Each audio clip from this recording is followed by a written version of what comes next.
Hello friends, आपका स्वागत है यूपीपीसीएस क्रैश कोर्स डे 12। 12वें दिन में हम लोग प्रेसिडेंट खत्म कर चुके हैं।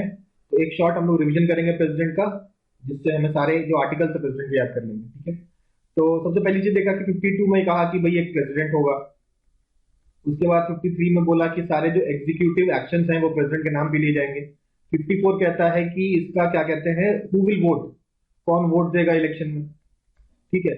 55 बताता है इलेक्शन का प्रोसीजर, इलेक्शन प्रोसीजर बताता है। 56 क्या बताता है, 56 बताता है टर्म। 57 बताता है, 57 डिस्कस नहीं किया था, वो है री इलेक्शन। ये 57 क्या है, री इलेक्ट, री इलेक्शन कैसे करना है। 58, 59 और 60 तीन चीज है। तो 60 तो हम लोग को याद है, ओथ, ओथ के बारे में बात की थी हम लोगों ने। 58 और 59 इजी है। 58 बताता है आपका क्वालिफिकेशन और 59 बताता है कंडीशन। 61 क्या बताता है, 61 बताता है इम्पीचमेंट। और फाइनली हमारा 62 बताता है election in case of vacancy. अगर वैकेंसी की क्रिएट हो जाती है तो इलेक्शन प्रोसीजर क्या होगा वैकेंसी क्रिएट होने के बाद, उसके बारे में बात किया। अगर वैकेंसी होता है तो क्या होगा, तो उसके बारे में बात की है आर्टिकल 62 में। तो ये सारे आपके आर्टिकल प्रेसिडेंट के बारे में है। ठीक है, अब हम लोग आते हैं नेक्स्ट टॉपिक पे, दैट इज वाइस प्रेसिडेंट। तो अभी हम लोग ने देखा कि 16 वाइस प्रेसिडेंट का वाइस प्रेसिडेंशियल इलेक्शन होता है, जिसमें जगदीप धनखड़ साहब हमारे वाइस प्रेसिडेंट बनते हैं। और तो सवाल यहाँ पे ये उठता है, कितने टोटल मेंबर्स थे इनके इलेक्टोरल कॉलेज। भाई वाइस प्रेसिडेंट का इलेक्टोरल कॉलेज होगा ना, उसमें कितने मेंबर्स पार्टिसिपेट कर रहे थे। सबसे पहले पता होना चाहिए कि भाई इलेक्टोरल कॉलेज में कौन कौन वोट देता है। ठीक है, क्या स्टेट के आपके स्टेट लेजिस्लेटिव असेंबली या स्टेट लेजिस्लेटिव काउंसिल के मेंबर्स पार्टिसिपेट कर सकते हैं? बिल्कुल नहीं कर सकते, किसी भी हालत में नहीं कर सकते। क्या आपके राज्यसभा और लोकसभा के मेंबर पार्टिसिपेट कर सकते हैं? बिल्कुल कर सकते हैं। कौन से पार्टिसिपेट कर सकते हैं? दो होते हैं, एक होता है इलेक्टेड, एक होता है नॉमिनेटेड। तो इसका जवाब है दोनों करते हैं।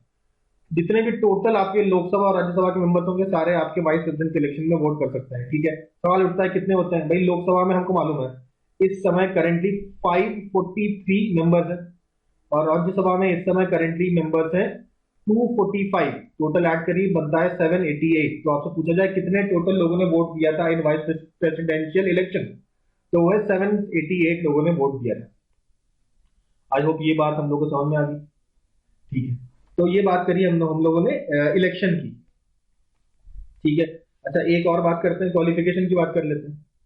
क्वालिफिकेशन क्या होंगे वाइस प्रेसिडेंट के, तो इनका भी 35 ईयर्स एज होना चाहिए, सिटीजन होने चाहिए, साथ में मेंबर ऑफ राज्यसभा बनने के लिए एलिजिबल होने चाहिए। ठीक है, और लास्ट है ऑफिस ऑफ प्रॉफिट, ये होल्ड नहीं करेंगे। तो एज इनका भी 35 ही है प्रेसिडेंट के जैसे ही, बाकी सब सेम है, केवल ये राज्यसभा वाला अलग है। तो ये है क्वालिफिकेशन के बारे में हमने यहाँ पे चर्चा कर ली। ठीक है, अच्छा इनके इलेक्शन में जब इलेक्शन होगा तो 20 आपके प्रपोजर्स होंगे, प्रेसिडेंट में 50 थे ना, और इसमें 20 आपके सेकेंडर्स होंगे। मतलब ये 20 और 20 40 लोग अगर कहेंगे कि हाँ भाई ये हमारे कैंडिडेट वाइस प्रेसिडेंट के, तभी वो वाइस प्रेसिडेंट का इलेक्शन लड़ सकते हैं। ठीक है, सिक्योरिटी डिपॉजिट होगी 15,000 रुपए, किसके पास, आरबीआई के पास डिपॉजिट की जाती है ये। ठीक है, और अगर आपको एक सर्टेन अमाउंट ऑफ वोट नहीं मिलते हैं तो ये आपका जमानत होती है जो जब्त हो जाती है। ठीक है, उसके बाद हमारे वाइस प्रेसिडेंट साहब होंगे ex officio, x officio chairman of Rajya Sabha. ये भी काफी आसान है, हम सबको मालूम ही होता है। ठीक है, अच्छा तो अब इनका रिमूवल कौन कराएगा। ठीक है, ये रिजाइन किसको करेंगे, तो इसको रिमूव करने का अधिकार भी आपका प्रेसिडेंट के पास है, और रिजाइन भी ये प्रेसिडेंट को ही करेंगे। रिजाइन भी ये प्रेसिडेंट को ही करेंगे। 5 साल इनका भी टर्म है from the day of the joining of office. तो आई होप इतनी बातें क्लियर हुई होंगी। ठीक है, क्या ये री इलेक्शन कर सकते हैं? री इलेक्शन बिल्कुल इनका पॉसिबल है, इनका री इलेक्शन भी पॉसिबल है, री इलेक्शन पॉसिबल है। अच्छा वैकेंसी क्रिएट होती है ना, वैकेंसी क्रिएट होने के कौन कौन से तरीके हैं। भाई इनका 5 साल खत्म हो जाए तब, या तो ये रिजाइन करे तब, या इनको रिमूव कर दिया जाए, और या इनकी डेथ हो जाए, या ये डिस्क्वालीफाई हो जाए, या इनको डिस्क्वालीफाई कर दिया जाए ऑफिस ऑफ प्रॉफिट वाले मामले में। तो इस ये 5 तरीके हैं एक वाइस प्रेसिडेंट अपने सीट से हट सकता है। ठीक है, सो नाउ अब एक और बात इसमें ऐड करना होगा। अच्छा, ये आपका ऑब्वियसली इलेक्शन भी आपका PRSSTV से होता है, प्रोपोर्शनल रिप्रेजेंटेशन सिस्टम और सिंगल ट्रांसफरेबल वोट, जैसे हम लोगों ने प्रेसिडेंट के इलेक्शन के बारे में हम लोग चर्चा पे किए थे। ठीक है, तो अब देखते हैं और क्या बच गया है। तो यहाँ पे ओथ, भाई ओथ कौन करेगा? ये भी प्रेसिडेंट, ओथ भी प्रेसिडेंट रिजाइन भी करेंगे, रिमूव भी इनको प्रेसिडेंट ही करेंगे। अच्छा, रिमूवल का प्रोसीजर देखते हैं। भाई इनको रिमूवल के प्रोसीजर के लिए हमें सबसे पहले 14 दिन का नोटिस दीजिए, 14 दिन को नोटिस देना पड़ेगा। ठीक है, अगर आप ये आर्टिकल 67 कहता है कि सर रिमूव करते हैं, 14 दिन का नोटिस दिया जाएगा और सबसे पहले राज्यसभा में ही ये प्रपोजल आएगा, लोकसभा में नहीं आएगा, राज्यसभा में ही ये रेजोल्यूशन आएगा। और राज्यसभा में इफेक्टिव मेजोरिटी, इफेक्टिव मेजोरिटी क्या होती है? एक होता है प्रेजेंट एंड वोटिंग का 50%, ये होता है सिंपल मेजोरिटी। इफेक्टिव मेजोरिटी ये होता है टोटल स्ट्रेंथ, मतलब नहीं है कितने प्रेजेंट है, जितने टोटल आपका स्ट्रेंथ है, वैकेंसीज को हटा दें, मतलब जितना टोटल लोग प्रेजेंट हैं उस समय मेंबर्स हैं, total number of members present, जो उनकी कैपेसिटी है टोटल नंबर ऑफ मेंबर्स की। ठीक है, वैकेंसी को हटा दीजिए, केवल वैकेंसी को हटा के जितने मेंबर्स हैं उसका हाफ, ये होना चाहिए इफेक्टिव मेजोरिटी। ठीक है, जैसे कि लेट अस से सीटें 100 है आपके पास, तो सीटें 100 में 95 लोग ही आपके, लेट अस से 90 लोग ही आपके चुन के आते हैं। टोटल स्ट्रेंथ 100 की है, लेकिन इस समय 90 सीट्स हैं, मतलब 90 आपके एमपीज हैं। ठीक है, उन 90 में लेट अस से 80 आते हैं, तो अगर सिंपल मेजोरिटी है तो इसका 50% यानी कि 40 वोट चाहिए। इफेक्टिव मेजोरिटी में आपका 90/2 यानी कि 45 वोट चाहिए। आई वो बात समझ में आ रही होगी, difference between effective majority and simple majority. तो इफेक्टिव मेजोरिटी से राज्यसभा में पास हो जाए और सिंपल मेजोरिटी से लोकसभा में पास हो जाए, तो हम लोग वाइस प्रेसिडेंट को टाटा कह सकते हैं, वाइस प्रेसिडेंट रिमूव हो जाएंगे। ठीक है, तो ये हो गया वाइस प्रेसिडेंट। अब इसके आर्टिकल्स याद कर लेते हैं। आई होप इससे पहले जो प्रेसिडेंट के आर्टिकल्स हम लोगों को याद हो गए होंगे। ठीक है, बिल्कुल याद कर लीजिए, आसान है, ज्यादा समय मत लीजिए याद करने के लिए। एक बार इसको देखिए, एक बार आंखें बंद करिए, 5 मिनट याद करने की कोशिश करिए, फिर आगे मूव ऑन कर जाइए। एक एक चीज रटने की जरूरत नहीं है, समय के साथ चीजें सब याद हो जाती हैं, लेकिन एक बार कोशिश करिए कि दिमाग में बैठा है जाए, जितना बैठ पाया ओके, उसके बाद आगे मूव ऑन करिए। बहुत ज्यादा समय आपको नहीं लगाना रटने में, बार बार पढ़ने से ऑटोमेटिकली चीजें याद होती चली जाती हैं। ठीक है, नेक्स्ट आते हैं हम लोग, वाइस प्रेसिडेंट देख लिया हमने, और अब ये आर्टिकल देख लेते हैं, वाइस प्रेसिडेंट के आर्टिकल। ठीक है, तो वाइस प्रेसिडेंट के आर्टिकल स्टार्ट होते हैं 63। भाई 63 कहता है एक वाइस प्रेसिडेंट होगा, होना जरूरी है, बहुत अच्छी बात है। उसके बाद 64 और 65 कहता है कि ये वाइस प्रेसिडेंट का काम क्या है। 64 कहता है कि भाई राज्यसभा के चेयरमैन बन जाइए आप।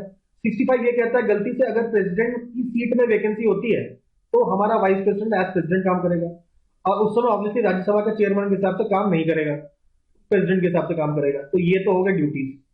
63 बताता है वाइस प्रेसिडेंट होगा, 64 65 बताता है करेगा क्या। उसके बाद 66 से 70 तक सारी कहानियां हम लोग देखेंगे, 71 तक उसके इलेक्शन के बारे में। ठीक है, और एक 70 को हटा दीजिए, बाकी आपका 66 से 71 हम लोग इलेक्शन पे डील करेंगे। देखते हैं कैसे। भाई 66 वाइस प्रेसिडेंट के इलेक्शन की बात करता है। ठीक है, और इलेक्शन के बाद आपका 66 इलेक्शन को बताया, उसके बाद 77 बताया इलेक्ट होने के बाद आखिर टर्म कितना है, इलेक्शन जीतने के बाद कितने समय तक रहेगा, ये 67 बताता है। 68 बताता है कि इलेक्शन कब होगा, इलेक्शन का टाइम। तो 67 बताता है टर्म, 68 बताता है टाइम ऑफ इलेक्शन। ठीक है, 69 पे आता है, 69 बताता है ओथ। भाई इलेक्शन से रिलेट क्यों किया मैंने कहा कि भाई इलेक्शन जीतने के बाद आप आएंगे तो आपको ओथ लेना पड़ेगा ना। तो समय बताता है 68, उसके बाद ये बताता है कितने समय तक रहेगा, और ओथ आपका 69। 70 को बाद में देखते हैं, 71 देखते हैं। 71 है भाई सारे इलेक्टोरल मैटर्स के ऊपर आपका 71 है। ठीक है, और electoral matter in the sense electoral dispute के ऊपर क्या होगा ये यहां पे बताया गया है। तो क्या होगा अगर डिस्प्यूट हो जाता है वाइस प्रेसिडेंट का, तो जिस तरीके से प्रेसिडेंट के डिस्प्यूट में सुप्रीम कोर्ट के पास जाते थे, वाइस प्रेसिडेंट के डिस्प्यूट में भी ये सुप्रीम कोर्ट में ही जाएंगे। ठीक है, तो ये सारा इलेक्शन से लेकर मैटर आपको याद हो गया होगा। फिर बात करते हैं 70 की। 70 है कि ये है डिस्चार्ज ऑफ प्रेसिडेंट के function, discharge of president functions, ठीक है। अदर कंटीजेंसी मतलब कुछ तो फंक्शंस आपके यहाँ पे 65 में मेंशन है, यहाँ पे जो फंक्शन मेंशन नहीं है वो 70 में मेंशन है, तो बेसिकली अदर कंटीजेंसी। तो ये दो 65 और 65 और 70 ये आपके discharge of duties as a president के ऊपर है। मेन आपके 65 लिखे हैं, जो बच जाते हैं वो 70 में आते हैं, बिल्कुल इसको ध्यान में रख दीजिएगा। बाकी 65 से 71 हमारे इलेक्शन से रिलेटेड है, 64 65 ड्यूटीज है, 63 बता रहा प्रेसिडेंट है, और 72 का कोई लेना देना नहीं वाइस प्रेसिडेंट से। 72 बताता है pardoning power of the president, president के पार्डनिंग पावर के बारे में बात कर रहे हैं, pardoning power of the president. तो हम लोग अब बात करेंगे प्राइम मिनिस्टर की और उसके काउंसिल ऑफ मिनिस्टर्स की, ठीक है। अब प्राइम मिनिस्टर और प्रेसिडेंट में अंतर समझिए। दो प्रेसिडेंट है, प्रेसिडेंट को हम लोग बोलते हैं नॉमिनल एग्जीक्यूटिव, नॉमिनल एग्जीक्यूटिव है, नॉमिनल एग्जीक्यूटिव हेड, और पीएम को, प्राइम मिनिस्टर को क्या बोलते हैं हम लोग, रियल एग्जीक्यूटिव हेड, ठीक है। तो प्रेसिडेंट को हम लोग बोलते हैं डीज्यूर, DEJURE, डीज्यूर हेड, और प्राइम मिनिस्टर को बोलते हैं हम लोग de facto, de facto head, ठीक है। यानी कि रियल हेड आपका प्राइम मिनिस्टर है, कहने को हेड हमारा प्रेसिडेंट है, लेकिन उसके सारे पावर्स को आप एक्सरसाइज कौन करता है, प्राइम मिनिस्टर ही करता है, ठीक है। तो पीएम इज रियल हेड, ये देखा हमने। अच्छा, इसका अपॉइंटमेंट कौन करेंगे, इसका अपॉइंटमेंट करेंगे प्रेसिडेंट। अपने मन से कर देंगे क्या, किसी को नहीं, अपने मन से नहीं करेंगे, ये देखेंगे इलेक्शन के बाद जो मेजोरिटी पार्टी है, जो मेजोरिटी पार्टी है उसके जो लीडर को, उसके लीडर को हम लोग पीएम चूज कर लेंगे, उसके लीडर को प्रेसिडेंट बोलेंगे कि भाई आप पीएम बन जाइए, ठीक है। अगर किसी पार्टी के पास मेजोरिटी नहीं है फिर क्या, अगर किसी के पास भी मेजोरिटी नहीं है तो क्या करेंगे, तो प्रेसिडेंट किसी को भी, अगर कोई नहीं है पावर में, तो किसी को भी वो पीएम बना सकता है। तो आप बोलोगे तो गलत बात है, किसी को वो पीएम बना देगा, ये एक डिस्क्रिशनरी पावर है। डिस्क्रिशनरी पावर मतलब प्रेसिडेंट अपने मन से किसी को भी प्राइम मिनिस्टर चूज कर सकता है। तो बिल्कुल आपका कहने का मतलब ठीक है कि हाँ ये तो एक गलत बात है, इतना पावर क्यों मिले, अपने मन से कैसे कर देगा। लेकिन अपने मन से कर जरूर दे सकता है, लेकिन विद इन 1 मंथ, एक महीने के अंदर जो भी प्राइम मिनिस्टर है, तो उसको अपना एक रेजोल्यूशन पास कराना होगा लोकसभा से कि मैं उसके सपोर्ट में एक रेजोल्यूशन पास कराना होगा विद इन 1 मंथ, क्योंकि उसके पास सपोर्ट है, मेजोरिटी है। तो एक वोटिंग होगी, उसमें देखा जाएगा कि वो मेजोरिटी में है कि नहीं। तो ये जो रेजोल्यूशन है 1 महीने के अंदर पास करना पड़ेगा। तो ऑब्वियसली जो प्रेसिडेंट किसी एक को पीएम चुनेगा जिसे उससे लगता है कि जो प्रॉपर तरीके से मेजोरिटी प्रूव कर सकता है। तो ये जो पावर है ये एक डिस्क्रिशनरी पावर है प्रेसिडेंट की, कि अगर मेजोरिटी नहीं होगा तो वो किसी को भी चूज कर सकता है। अब बात करते हैं हम लोग ओथ की। ओथ प्राइम मिनिस्टर को कौन दिलाएगा, प्रेसिडेंट दिलाएगा। प्रेसिडेंट को कौन दिलाएगा, हम लोग पढ़ चुके थे, सीजीआई दिलाएगा, ठीक है। आई होप ये सारी बातें हम लोग को क्लियर होंगी। अब बात करते हैं हम लोग कुछ आर्टिकल्स की, इंपॉर्टेंट आर्टिकल्स जो हमारे काउंसिल ऑफ मिनिस्टर्स से रिलेटेड है, ठीक है। Start with 74th article. क्या कहता है 74th आर्टिकल, ये कहता है काउंसिल ऑफ मिनिस्टर होगा, ठीक है। काउंसिल ऑफ मिनिस्टर होगा जिसका हेड होगा पीएम, ठीक है। अब ये करेगा क्या, ये काउंसिल ऑफ मिनिस्टर जिसका हेड पीएम होगा ये एडवाइस करेगा। एडवाइस किसको करेगा, एडवाइस करेगा प्रेसिडेंट को। एडवाइस ये लोग प्रेसिडेंट को करेंगे। अच्छा, और ये जो एडवाइस प्रेसिडेंट को ये करेंगे, क्या इस एडवाइस अगर गलत हो जाए तो क्या कोर्ट में ले जा सकते हैं आप इसको, तो किसी भी कोर्ट में आप अपील नहीं कर सकते कि भाई गलत एडवाइस दे दिया, ठीक है। जो भी ये एक्शंस ले रहे हैं, एडवाइस प्रेसिडेंट को दे रहे हैं, जिसके थ्रू कोई भी काम अगर हो रहा है उसके ऊपर आप कोर्ट में नहीं जा सकते। ऐसा लिखा है 74th के सेकंड पार्ट में, 74th के सेकंड पार्ट में कहा है कि भाई आप कोर्ट में नहीं जा सकते, ठीक है। ये नहीं कह सकते कि भाई गलत एडवाइस दे दिया काउंसिल ऑफ मिनिस्टर्स ने, चले गए आप सुप्रीम कोर्ट, ऐसा नहीं कर सकते, ठीक है।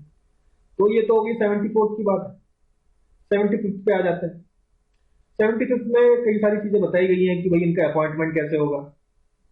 इसके अलावा बताया गया इनका टेन्योर 5 साल का होता है, क्या क्या रिस्पॉन्सिबिलिटीज है काउंसिल ऑफ मिनिस्टर्स की ये बताया गया है, क्वालिफिकेशन बताया गया है, क्या कहते हैं ओथ किसको लेगा, सैलरी कैसे मिलेगी, अलाउंस कितना मिलेगा, ये सारी बातें आपकी लिखी गई हैं, ठीक है। अच्छा, सैलरी कौन डिसाइड करता है, prime minister council of ministers को, ये पार्लियामेंट करती है, सैलरी बाई पार्लियामेंट, ठीक है। अच्छा, अब कुछ बात और बताते हैं कि ये जो अपॉइंटमेंट की अगर हम बात करें तो प्राइम मिनिस्टर को अपॉइंट करता है प्रेसिडेंट, और काउंसिल ऑफ मिनिस्टर्स को भी करता है प्रेसिडेंट। लेकिन काउंसिल ऑफ मिनिस्टर्स को करने के लिए ये एडवाइस लेता है किसकी, प्राइम मिनिस्टर की, और तब जाके फाइनली हमारा काउंसिल ऑफ मिनिस्टर बनके तैयार होता है। ठीक है, उसके बाद हम 75 का वन, ये 75 का वन, 75 का वन पार्ट, 75 वन का ए एक स्पेशल बात बताता है जो कि काफी इंपॉर्टेंट हो जाती है। ये बताता है कि maximum strength of council of ministers, maximum strength of council of ministers क्या है, मैक्सिमम स्ट्रेंथ जो है उन्होंने बताया कि 15% से कम होना चाहिए, टोटल स्ट्रेंथ का 15%, उससे अधिक नहीं होना चाहिए। ऐसा ऐड किया गया बाई 95 कॉन्स्टिट्यूशन अमेंडमेंट एक्ट। ठीक है, आई होप बात, ये बात समझ में आ रही होगी। ठीक है, एक और चीज यहाँ पे 74 में जो मिस कर दी, अच्छा इन्होंने बताया काउंसिल ऑफ मिनिस्टर एडवाइस देंगे प्रेसिडेंट को, चलो आप दे दीजिए प्रेसिडेंट को एडवाइस, ठीक है, और उस पर कोर्ट में नहीं आ सकते, ये बात तो ठीक है, लेकिन क्या मानना जरूरी है प्रेसिडेंट के लिए एडवाइस? तो यहाँ पे एक बात बताया गया था, पहले ऐसा था सिस्टम, 42nd कॉन्स्टिट्यूशन अमेंडमेंट में कहा गया था बस जरूरी है मानना, 44th अमेंडमेंट में फिर कहा कि जरूरी मानना नहीं है, पहली बार आप इसको रिकंसिडर करने के लिए दे सकते हैं, लेकिन अगर दूसरी बार आपके पास आ गया तो आपका मानना जरूरी है। ये आपका 44th अमेंडमेंट से ये वाला चेंज किया गया इन आर्टिकल 74 का वन में। ठीक है, सो ये 74 हो गया, 74 में आपने सारी बात देखी, 75 में आपने सारी बात देखी। अब हम लोग आगे मूव करते हैं, ओथ, कौन ओथ दिलाएगा? ओथ भी प्रेसिडेंट दिलाएंगे, रिजाइन भी ये लोग प्रेसिडेंट को करेंगे अगर करना चाहें तो। ठीक है, तो ये कुछ बातें हो गई है। फिर आते हैं आर्टिकल 78 पे।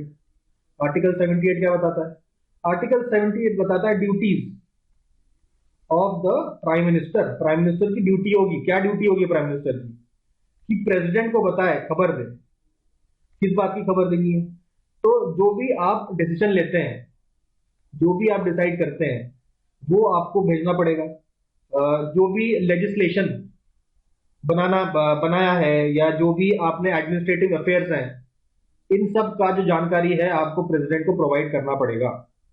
ठीक है, और मिनिस्टर्स जो भी डिसीजन लेते हैं ये भी सारा आपका प्रेसिडेंट को बताना पड़ेगा। तो ये आता है आर्टिकल 78, ड्यूटीज ऑफ पीएम। तो भाई 74 हो गया। अब एक कमेटी के बारे में बात की है उन्होंने, एन गोपाल स्वामी अयंगर। तो N Gopalaswami Ayyangar committee was on cabinet, cabinet कह रहे हैं, काउंसिल ऑफ मिनिस्टर्स के ऊपर उन्होंने कुछ बात बताया था अपने रिपोर्ट में, जिसका नाम था report on reorganisation of the government machinery. 1948-49 में ये पब्लिश होता है, और ये कहता है कि आप फॉर्म करिए, जो कैबिनेट आप फॉर्म करिए 4 पार्ट में। एक बनाइए आप डिफेंस कमेटी, एक बनाइए आप इकोनॉमिक कमेटी, एक बनाइए आप parliamentary and legal affairs committee, एक है ad of administrative organisation committee by the union government. तो ये 4 कमेटियां बनानी चाहिए, ऐसे रिपोर्ट में कहा गया था। तो सीधे सीधे आपको ये याद रखना है कि एन गोपाल स्वामी अय्यर आपका कैबिनेट या काउंसिल ऑफ मिनिस्टर्स के बारे में था। ठीक है, फिर आगे बढ़ते हैं हम लोग। फिर गवर्नमेंट ऑफ इंडिया 1961 के रूल्स के बारे में बात करते हैं। Government of India allotment of business rules, government of India allotment of business rules 1961। ये क्या बोलता है? ये बोलता है कि आपका जो भी कैबिनेट सेक्रेटेरिएट होगा, कैबिनेट सेक्रेटेरिएट क्या काम करेगा? कैबिनेट सेक्रेटेरिएट का काम होगा सेक्रेटेरियल असिस्टेंस प्रोवाइड करना। किसको? जितने भी आपके काउंसिल ऑफ मिनिस्टर्स हैं, जितने भी आपके कैबिनेट मिनिस्टर्स हैं, और उनकी जो भी कमिटीज अलग अलग बनी है कैबिनेट की, उन सारी कमिटीज को कुछ भी असिस्टेंस अगर चाहिए तो वो ले सकते हैं। ठीक है, तो और कैबिनेट सेक्रेटेरिएट, कैबिनेट के कुछ रूल्स एंड रेगुलेशन भी इसमें मेंशन थे। तो ये आपका गवर्न करने के लिए कैबिनेट को एक एक्ट था 1961 का, assistance allotment of business rules 1961। अब आते हैं हम लोग व्हाट इज आर्टिकल 257। आर्टिकल 257 एक बात बहुत ही साफ सीधे कहता है। क्या कहता है? कि जो यूनियन एग्जीक्यूटिव का पावर है, जो एग्जीक्यूटिव का जो पावर है, वो हमेशा स्टेट के एग्जीक्यूटिव पावर से, यूनियन के एग्जीक्यूटिव पावर स्टेट के एग्जीक्यूटिव पावर से हमेशा ज्यादा होगा। कैसे ज्यादा होगा? क्योंकि अगर कोई यूनियन का बनाया हुआ कानून है, कानून इन द सेंस कानून नहीं, कोई भी एग्जीक्यूटिव ऑर्डर है, कोई भी काम है, तो स्टेट किसी भी हालत में उसमें इंटरफेयर नहीं कर सकता। ठीक है, और जहां भी जुडिशियल आपका जुरिस्डिक्शन का क्लैश आता है स्टेट और गवर्नमेंट का, यूनियन गवर्नमेंट का, तो यूनियन गवर्नमेंट को प्रेसिडेंस दिया जाएगा, ऐसा आर्टिकल 257 में मेंशन्ड है। ठीक है, तो ये एक बात होगी। उसके बाद 19 अच्छा, उसके बाद व्हाइट पेपर क्या होता है? व्हाइट पेपर हम लोग ऑलरेडी जानते हैं क्या होता है भाई। डिटेल्ड ऑफिशियल स्टेटमेंट जो कि गवर्नमेंट ऑफ इंडिया इशू कर रही हो, डिटेल्ड ऑफिशियल स्टेटमेंट जो गवर्नमेंट ऑफ इंडिया इशू कर रही हो, उसे बोल देंगे हम लोग व्हाइट पेपर। ठीक है, अब आते हैं हम लोग कुछ कुछ इंपॉर्टेंट प्राइम मिनिस्टर्स के ऊपर, और जिनके बारे में कुछ बातें जानना जरूरी है। जैसे 1991 की policy of LPG, liberalisation, privatisation, globalisation, ये कौन से प्राइम मिनिस्टर के टाइम आया था 91 में? ये थे पीवी नरसिम्हा राव। पीवी नरसिम्हा राव इस समय प्राइम मिनिस्टर थे। उसके बाद अगर आपसे बोला जाए कौन ऐसे प्राइम मिनिस्टर हैं जिनके टाइम पे लोकसभा का कोई सेशन नहीं बैठा, लोकसभा एक बार भी नहीं बैठती है, एक भी सेशन लोकसभा का नहीं होता है, यह है चौधरी चरण सिंह। चौधरी चरण सिंह, ठीक है, चौधरी चरण सिंह हमारे प्राइम मिनिस्टर थे 28 जुलाई से 1979 से लेकर 14 जनवरी 1980। तो इस बीच में कोई भी हमारा पार्लियामेंट का सेशन नहीं बैठा था। तो अगर आप इसको कैलकुलेट करें, 28 जनवरी को 6 महीने कंप्लीट हो रहे हैं, तो 28 जनवरी से 14 जनवरी, हाँ तो थोड़े कुछ और दिन होता तो मैक्सिमम लिमिट पहुंच जाता, क्योंकि हम जानते हैं मैक्सिमम लिमिट क्या हो सकती है जब लोकसभा ना बैठे, 6 मंथ। तो लगभग 6 महीने हो ही गए थे। ठीक है, कुछ दिन और होते तो 6 महीने कंप्लीट हो जाते। लेकिन रूल क्या कहता है कि 6 मंथ से पहले आपको एक सेशन तो करवाना ही है पार्लियामेंट का। आगे देखेंगे हम लोग।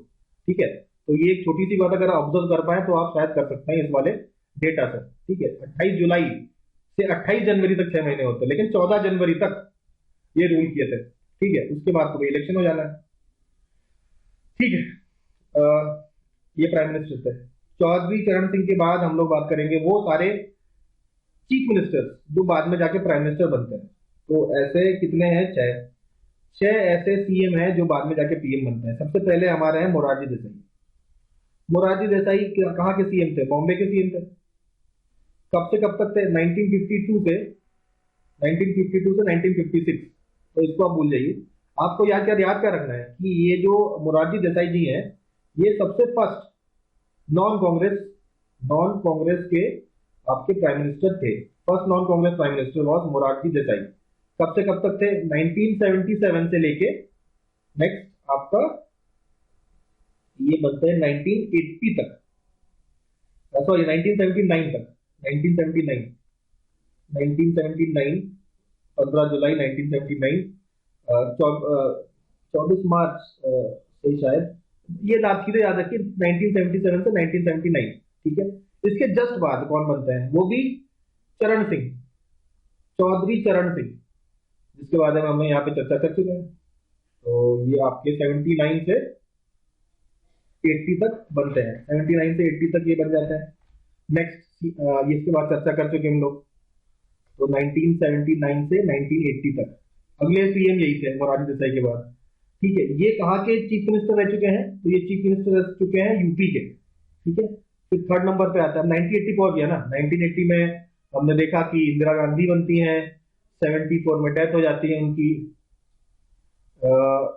उसके बाद राजीव गांधी बनते हैं, राजीव गांधी की भी डेथ हो जाती है। उसके बाद फाइनली जाके हमारे नेक्स्ट जो कि है पीवी नरसिम्हा राव। पीवी नरसिम्हा राव बनते हैं। पीवी नरसिम्हा राव से पहले वीपी सिंह सरकार बनती है। वीपी सिंह सरकार, यूपी सिंह भी यूपी के सीएम रह चुके हैं और नेशनल फ्रंट गवर्नमेंट के पार्ट थे। ठीक है, दिसंबर 1989 से आपके ये दिसंबर 1989 से आप नवंबर 1990 तक ये प्राइम मिनिस्टर रहते हैं। तो पहले मोरारजी देसाई, फिर चौधरी चरण सिंह, उसके बाद वीपी सिंह, ये सारे पहले सीएम रह चुके हैं। चौधरी चरण सिंह, वीपी सिंह यूपी के सीएम रह चुके हैं। ठीक है, फोर्थ नंबर पे आते हैं हमारे एच.डी. देवेगौड़ा। सॉरी, उससे पहले पीवी नरसिम्हा राव। पीवी नरसिम्हा राव भी आंध्रा के आपके सीएम रह चुके हैं। 1990 में वीपी सिंह जाते हैं, उसके बाद 1991 से 1996 तक पूरा कार्यकाल ये खत्म करते हैं पीवी नरसिम्हा राव, जो आंध्रा के सीएम रह चुके हैं। चौथे के बाद पांचवा है H D Deve Gowda. H D Deve Gowda साहब कर्नाटका के सीएम रह चुके हैं, कर्नाटका के सीएम रहते हैं, और ये हमारे प्राइम मिनिस्टर बनते हैं 1996 में, ठीक है, just after PV Narasimha Rao ये बनते हैं। और उसके बाद फाइनली जाके 6 नंबर पे हमारे मोदी जी, जो गुजरात के पीएम रह चुके हैं, और ये बनते हैं प्राइम मिनिस्टर। तो ऐसे 6 प्राइम मिनिस्टर हुए हैं जो चीफ मिनिस्टर भी रहे हैं और फिर प्राइम मिनिस्टर बने। तो आई होप ये बातें समझ में आ रही होंगी। अब बात करते हैं राज्यसभा, ठीक है। ज्यादातर प्राइम मिनिस्टर लोकसभा के मेंबर रहे होते हैं, इलेक्शन जीत के आए होते हैं और लोकसभा में बैठते हैं, ऐसे लोग एमपी। लेकिन कुछ ऐसे प्राइम मिनिस्टर रहे हैं जो कि आपके राज्यसभा से भी हैं। देखिए यूके यानी कि यूनाइटेड किंगडम में ऐसा सिस्टम है कि आपका प्राइम मिनिस्टर हमेशा लोअर हाउस से ही आएगा, अपर हाउस से नहीं आ सकता। लेकिन इंडिया में आपका लोअर हाउस से भी हो सकता है और अपर हाउस से भी हो सकता है, यानी कि राज्यसभा और लोकसभा दोनों से हो सकता है। तो राज्यसभा से पीएम कौन कौन से पीएम बने हैं? तो सबसे पहले इंदिरा गांधी 1966 में राज्यसभा की मेंबर थी और पीएम भी थी। उसके बाद एच डी देवेगौड़ा भी आपके 1996 में हमने देखा पीएम बने, ये भी अब राज्यसभा से थे। उसके बाद फाइनली मनमोहन सिंह जी 2004 में हमारे पीएम बनते हैं, वो भी हमारे राज्यसभा से आते हैं। तो इंदिरा गांधी, एच डी देवेगौड़ा और मनमोहन सिंह जी राज्यसभा के मेंबर थे while they were the prime minister. तो काउंसिल ऑफ मिनिस्टर्स के बारे में कुछ और बात समझते हैं। कॉन्फिडेंस मोशन और नो कॉन्फिडेंस मोशन, ठीक है। तो कॉन्फिडेंस मोशन कौन है? अगर आपको साबित करना है कि आपके पास मेजॉरिटी है, तो जो रूलिंग पार्टी है वो कॉन्फिडेंस मोशन ला सकती है, कॉन्फिडेंस मोशन। और नो कॉन्फिडेंस मोशन क्या है? नो कॉन्फिडेंस मोशन वो है कि ऑपोजिशन अगर कहती है कि भाई सरकार के पास अभी नहीं है उतने सीट्स, तो वो नो कॉन्फिडेंस मोशन ला सकती है। नो कॉन्फिडेंस मोशन के लिए कम से कम 50 लोगों की सहमति होना जरूरी है। 50 people are needed to have the no confidence motion in the Lok Sabha, ठीक है। अभी नो कॉन्फिडेंस मोशन जो है ये कॉन्स्टिट्यूशन में क्या मेंशन्ड है? कहां मेंशन्ड? अगर पूछे तो आप कहिए कॉन्स्टिट्यूशन में कहीं मेंशन नहीं है, ठीक है। ये बेसिकली आपके रूल्स ऑफ प्रोसीजर में है लोकसभा के, ठीक है। रूल्स ऑफ प्रोसीजर में है, रूल्स ऑफ लोकसभा में है, कॉन्स्टिट्यूशन में नहीं है, ठीक है। सो ये बात हो गई, ठीक है। अब रेस्पॉन्सिबिलिटी, ये कहा जाता है कि the council of ministers is responsible towards the Lok Sabha. Council of ministers है that they are responsible to the Lok Sabha, ठीक है। और कॉन्फिडेंस, अच्छा ये भी बात है कि ये बोलते हैं कि जो काउंसिल ऑफ मिनिस्टर है they are individually responsible to the president, और they are collectively responsible towards Lok Sabha, ठीक है। तो ये रिस्पॉन्सिबिलिटी की बात आ गई। फिर कुछ इंपॉर्टेंट पोस्ट की बात कर लेते हैं हम लोग। जैसे कि आपसे अगर बोला जाए ऐसे कौन से प्रेसिडेंट हैं जो कि एम्बेसडर रह चुके हैं यूएसएसआर का, और ऐसे कौन से प्रेसिडेंट हैं जो एम्बेसडर रह चुके हैं चाइना का? तो आप कहिए एम्बेसडर ऑफ यूएसएसआर कौन रहे हैं? ये है एस राधाकृष्णन जी। एस राधाकृष्णन जी आपके एम्बेसडर यूएसएसआर के रह चुके हैं। और के आर नारायणन साहब रह चुके हैं आपके चाइना के एम्बेसडर। और थर्ड आपको याद रखना है जो कौन आपके high commissioner to Sri Lanka, high commissioner of Sri Lanka रह चुके हैं, तो ये रह चुके हैं वीवी गिरी आपके हाई कमिश्नर ऑफ श्रीलंका रह चुके हैं। ये तो कुछ बात हो गई। उसके बाद ये ऑफिस ऑफ प्रॉफिट कौन डिसाइड करता है? ऑफिस ऑफ प्रॉफिट डिसाइड करता है पार्लियामेंट डिसाइड करता है ऑफिस ऑफ प्रॉफिट। उसके बाद अगर आपसे बोले कि प्राइम मिनिस्टर जो है, प्राइम मिनिस्टर का रैंक क्या होता है? रैंक, तो प्राइम मिनिस्टर का रैंक होता है 3। पहला होता है प्रेसिडेंट का, दूसरा वाइस प्रेसिडेंट का, तीसरा होता है प्राइम मिनिस्टर का रैंक, ठीक है। और जो पीएम है, पीएम की अगर बात करें तो वो नीति आयोग के चेयरमैन होते हैं। इसके अलावा नेशनल डेवलपमेंट काउंसिल के चेयरमैन होते हैं, इंटर स्टेट काउंसिल के चेयरमैन होते हैं, नेशनल वाटर रिसोर्स काउंसिल के भी ये चेयरमैन होते हैं, नेशनल इंटीग्रेशन काउंसिल के भी चेयरमैन प्राइम मिनिस्टर होते हैं, और ऑल्सो ये CSIR के भी प्रेसिडेंट होते हैं, ठीक है। नेशनल सिक्योरिटी कमेटी के भी ये आपके प्रेसिडेंट होते हैं, सॉरी चेयरमैन होते हैं, इन दोनों के भी, CSIR और नेशनल सिक्योरिटी जो कमिटी है उसके चेयरमैन ये रहते हैं, ठीक है। आपसे बोला जाए who is the first prime minister, तो आप कह देंगे जवाहरलाल नेहरू है। आपको कहेंगे who is the first deputy prime minister, आप कहेंगे वल्लभ भाई पटेल। वल्लभ भाई पटेल जी आप हमारे पहले डेप्यूटी प्राइम मिनिस्टर थे। अच्छा, क्या ये डेप्यूटी प्राइम मिनिस्टर का पोस्ट कॉन्स्टिट्यूशन में मेंशन्ड है? तो ये भी कॉन्स्टिट्यूशन में कहीं इसका मेंशन नहीं है, ये पॉलिटिकल रीजन के कारण ये पोस्ट बनाया गया है। फिर कुछ इंपॉर्टेंट प्लेसेस जैसे कि वीर भूमि। वीर भूमि किसकी समाधि है? तो वीर भूमि समाधि है राजीव गांधी जी की। इसके अलावा कर्म भूमि, कर्म भूमि आपका समाधि है शंकर दयाल शर्मा। और इसके अलावा तो ये हो गया दो चीजें, कर्म भूमि और वीर भूमि आपका राजीव गांधी और शंकर दयाल शर्मा का समाधि है। अच्छा, राजघाट अगर कहें किसकी है, राजघाट तो गांधी जी की है, मैं बताया। और शक्ति स्थल इंदिरा गांधी की समाधि है। तो ये कुछ नाम भी पूछ सकता है, आपको पता होना चाहिए। और एक नेहरू जी का भी याद रखिए, नेहरू जी का है शांतिवन। शांतिवन नेहरू जी का है। तो ये सारी समाधियां याद रखनी है, वीर भूमि, कर्मभूमि, शांतिवन, शक्ति स्थल और राजघाट। अब डॉक्टर मनमोहन सिंह के बारे में कुछ जान लेते हैं हम लोग। तो डॉक्टर मनमोहन सिंह के बारे में भी कुछ क्वेश्चन पूछ सकते हैं, जैसे कि ये आखिरी स्लाइड है, एक और स्लाइड लगाना पड़ेगा, ठीक है। ये यहीं पे कर देते हैं मनमोहन सिंह की कहानी को। अच्छा, मनमोहन सिंह से अगर आपसे पूछा जाए क्या ये फाइनेंस कमीशन के हेड रह चुके हैं?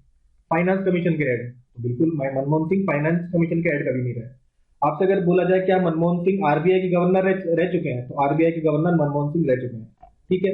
क्या मनमोहन सिंह फाइनेंस मिनिस्टर रह चुके हैं? फाइनेंस मिनिस्टर भी रह चुके हैं। क्या मनमोहन सिंह ने इंडिया को रिप्रेजेंट किया था आईएमएफ में? तो बिल्कुल इंडिया का रिप्रेजेंटेशन आईएमएफ में भी कर चुके हैं, आरबीआई के गवर्नर भी रह चुके हैं और फाइनेंस मिनिस्टर भी रह चुके हैं, लेकिन फाइनेंस कमीशन के हेड कभी मनमोहन सिंह नहीं रहे। एक और बात, what is cabinet? Cabinet secretary जो हमने देखा था ना, रूल्स देखा था 1961 का कैबिनेट सेक्रेटरीट का, इसमें कुछ बातें और समझ लेते हैं। तो जो कैबिनेट सेक्रेटरी जो होता है वो किसके अंडर होता है? It is under the PM. PM के अंडर होता है ये। इसके अलावा जो कैबिनेट सेक्रेटेरिएट होता है, he is the ex officio chairman of the civil service board. Civil service board का चेयरमैन कौन है? Cabinet secretariat, sorry cabinet secretary. तो ये, और इसके रूल्स आपको पता है, government of India rules of 1961 होता है। नेक्स्ट टॉपिक हमारा है attorney general of India. Attorney general of India के बारे में हम लोग बात करते हैं। तो ये है attorney general of India. Article कौन कौन से इसके ऊपर है? आर्टिकल 76 का 1, 2, 3 और 4। भाई 76 का 1 एक एक करके देखेंगे। भाई 76 का 1 क्या कहता है कि आपका जो अटॉर्नी जनरल ऑफ इंडिया होगा उसको अपॉइंट कौन करेगा? प्रेसिडेंट, ठीक है। और उसकी क्वालिफिकेशन भी बताएं, क्वालिफिकेशन भी बताएं। भाई क्वालिफिकेशन क्या होता है? देखिए, पहली बात तो यह है सुप्रीम कोर्ट के जज बनने लायक होना चाहिए। सुप्रीम कोर्ट का जज बनने लायक होना चाहिए। इसके अलावा आपका सिटीजन भी होना चाहिए। तो बेसिकली क्या सुप्रीम कोर्ट जज बनने के लिए क्या क्वालिफिकेशन है? तो ये सुप्रीम कोर्ट में हम लोग देखेंगे, लेकिन अभी थोड़ा डिस्कस कर लेते हैं इसको। भाई सुप्रीम कोर्ट का जज अगर आपको बनना है तो पहली बात तो है कि आपको सिटीजन होना चाहिए। दूसरी बात यह है कि कम से कम हाई कोर्ट का जज आप रहे हो कम से कम 5 साल, और या तो आप एडवोकेट रहे हो कम से कम 10 साल, तब आप कह सकते हैं कि भाई सुप्रीम कोर्ट जज के बनने लायक हैं। अगर आप सुप्रीम कोर्ट जज बनने लायक हैं तो अटॉर्नी जनरल बनने लायक भी है। बनाएगा कौन आपको? प्रेसिडेंट बनाएगा। यही 76(1) में लिखा है। तो अटॉर्नी जनरल का आर्टिकल कौन सा हो गया? 76, याद रखिएगा। 76(1) में बताया कि प्रेसिडेंट चूज करेगा। 2 में क्या बताया देखते हैं। तो 76 के 2 में बताया है कि चलो बन तो गए, करोगे क्या? तो इसके लीगल जो ड्यूटीज है वो बताए गए हैं। तो कहा गया है कि जो भी लीगल ड्यूटीज हैं जो कि आपको प्रेसिडेंट काम दे वो आप करिए चुपचाप, ठीक है। इसके अलावा अगर आपको गवर्नमेंट को एडवाइस देना हो, कोई भी लीगल एडवाइस, तो वो भी आपको करना पड़ेगा। एक प्रकार का गवर्नमेंट का लॉयर है ये, ठीक है। उसके बाद आते हैं हम लोग 3 नंबर पे। 3 नंबर पे ये है कि अब ये अटॉर्नी जनरल है, ये ही is the first law officer, highest law officer है, हाईएस्ट लॉ ऑफिसर है अब हाईएस्ट लॉ ऑफिसर है तो इसका मतलब कोई भी कोर्ट में अगर ये कुछ बात बोलना चाहता है तो इसको पूरी आजादी है। मतलब he has the power to be heard in all the courts of India. हर कोर्ट में अटॉर्नी जनरल को बात रखने की आजादी है। अब आप चौथे नंबर पे देख लेते हैं। चौथे नंबर पे चलो ठीक है भाई, प्रेसिडेंट चूज कर लिया आपने, उसके काम बता दिए, उसके पावर बता दिए, अब बता दो टेन्योर क्या है।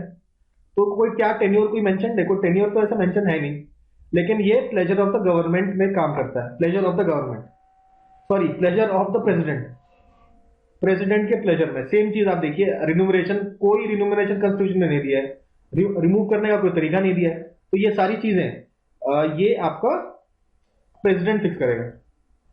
ठीक है, ये आपका प्रेसिडेंट फिक्स करेगा कितना पैसा मिलेगा इनको और इनको कब रहना है, कब तक रहेगा, तो प्लेजर ऑफ द प्रेसिडेंट।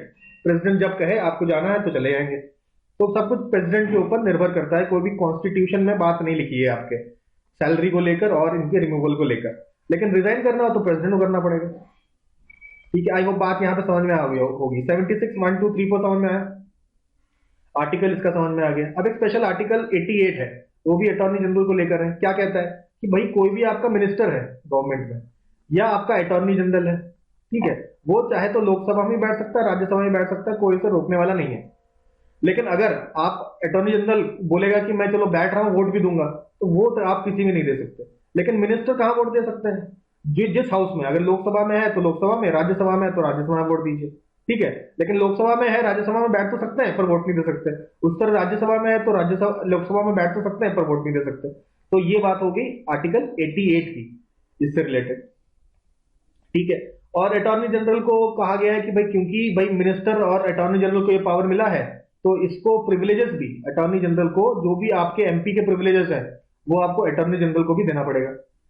तो यहाँ पे एक और बात क्लियर हो जाती है। ठीक है, अच्छा, अटॉर्नी जनरल का हेल्प करने के लिए कौन होगा? एक सॉलिसिटर जनरल होगा, एक सॉलिसिटर जनरल होगा हेल्प करने के लिए। ठीक है, अब ये अटॉर्नी जनरल तो first law officer of the country है, लेकिन अगर आपसे कहे who is the first law officer of the state, तो that is solicitor general. Solicitor general की कहानी बिल्कुल अटॉर्नी जनरल की तरह ही है, लेकिन स्टेट में। जैसे कि भाई इसको अपॉइंट कौन करेंगे? गवर्नर करेंगे। गवर्नर आपको 165(3) के अंतर्गत इनको अपॉइंट करने का अधिकार रखते हैं। ठीक है, तो ये आपका first legal officer of the state government हो जाएगा। और इसकी क्वालिफिकेशन क्या है? इसकी क्वालिफिकेशन बताई गई है कि अगर आप हाई कोर्ट का जज बनने के काबिल हैं तो आप सॉलिसिटर जनरल बनने के काबिल है। एससी लिखा है, एसजी है। ठीक है, सॉलिसिटर बनने के भी आप काबिल होते हैं। तो यहाँ पे ये बात हमारी फिनिश होती है। ठीक है, आर्टिकल हमने देख लिया भाई, इसका आर्टिकल 76 है। ठीक है, डिजाइन विजाइन सारी बातें देख लिए। तो इसी के साथ ही आई गेस हम लोगों ने सारी बातें कवर कर ली हैं of attorney general of India. केवल इतनी बात याद रखिए। फिर आता है नेक्स्ट हमारा कैग, यानी कि कंट्रोलर एंड अटॉर्नी जनरल। तो इसका आर्टिकल देख लीजिए, इसका आर्टिकल है 148। ठीक है, अब इसको बहुत नाम से आप जान सकते हैं। ठीक है, सबसे पहले इसको बोला गया है guardian of the public purse. और क्या बोला गया है? Most important officer, most important officer under the constitution of India. ये किसने कहा है? डॉक्टर बी आर अम्बेडकर साहब ने बोला है। Doctor B are Ambedkar ji ने बोला है कि भाई ये सबसे इंपॉर्टेंट ऑफिसर है कॉन्स्टिट्यूशन के। कॉन्स्टिट्यूशन जितनी भी बॉडीज हैं, अगर सारे बॉडीज में अगर सबसे इंपॉर्टेंट कोई बॉडी है तो वो उन्होंने बोला है CAG, controller and auditor general. ठीक है, अब इतना इंपॉर्टेंट है तो उसका टेन्योर भी कुछ खास होना चाहिए। तो 6 साल का टेन्योर है या 65 ईयर। और इनको रिमूव अगर करना है तो भाई क्योंकि इतना खास है तो सुप्रीम कोर्ट का जज जैसे रिमूव होता है उसी तरीके से आप इसे रिमूव करेंगे। ठीक है, तो यहाँ पे ये बात समझ में आ गई। और दूसरी बात, इनके और भी नाम है। गार्जियन ऑफ पब्लिक पर्स तो हुआ है, most important officers of constitution of India, ये भी देखा। इसके अलावा इनको बोला गया है friend and guide of the public account committee. Public account committee के फ्रेंड और गाइड है, पता चलेगा आपको क्यों है फ्रेंड एंड गाइड। ठीक है, तो पब्लिक अकाउंट कमिटी के फ्रेंड और गाइड बोला गया है। इसके बाद इनको बोला गया है आई एंड ईयर। किसके? ये भी पब्लिक अकाउंट कमिटी के आंख और मतलब कान है। ठीक है, तो ये कुछ कुछ चीजें बताई गई हैं।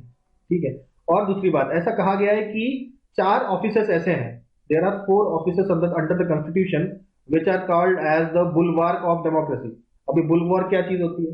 बुलवार्क होता है कि वॉर करते समय जो डिफेंसिव स्ट्रक्चर्स बनाए जाते हैं खुद को प्रोटेक्ट करने के लिए, डिफेंस के लिए जो स्ट्रक्चर्स बनाए जाते हैं, तो वो होते हैं बुलवार। तो डेमोक्रेसी का बुलवार क्या है? डेमोक्रेसी को बचाने के चार इंस्टीट्यूशन है।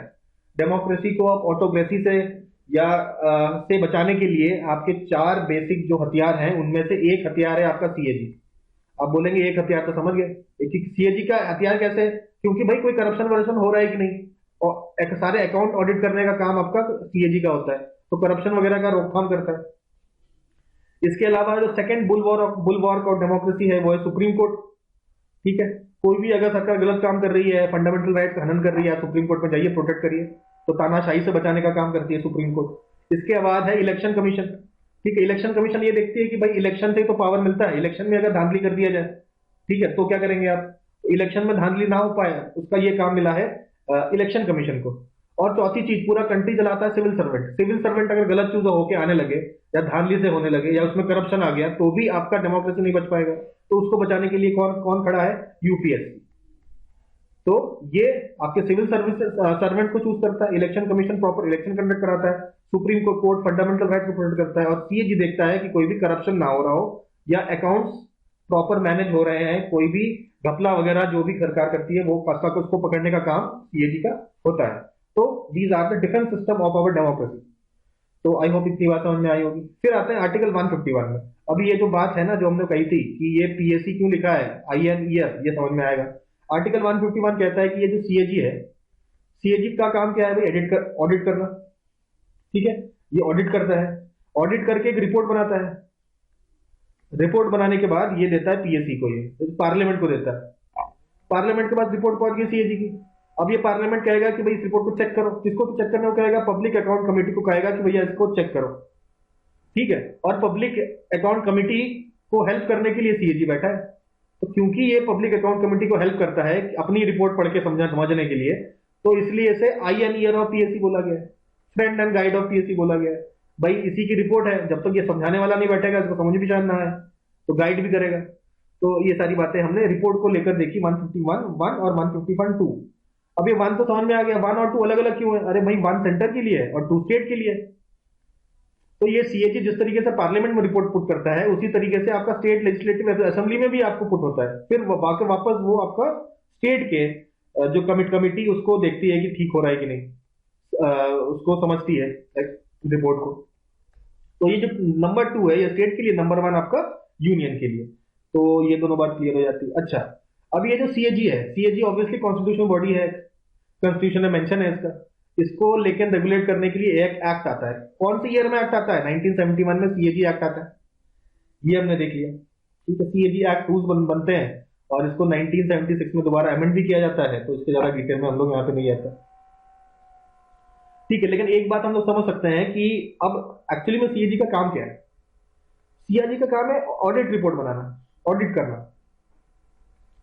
और किसको ऑडिट करेगा? मेनली सेंट्रल में। तो एक तो अप्रोप्रिएशन अकाउंट जो भी है सेंटर का, गवर्नमेंट ऑफ इंडिया का, उसके बाद आपका फाइनेंस अकाउंट जो है उसको रिपोर्ट बनाएगा, और गवर्नमेंट के जो अंडरटेकिंग है, पब्लिक सेक्टर अंडरटेकिंग, उनका जो फाइनेंशियल सारा चीज है उसको मैनेज नहीं करेगा, सॉरी, उसको ऑडिट करेगा। ठीक है, और ऐसे 3 रिपोर्ट बना के दे देगा। ये एक बात समझ में आ गई हमको। अच्छा, अब इसका नाम को समझते हैं, कंट्रोलर एंड ऑडिटर जनरल।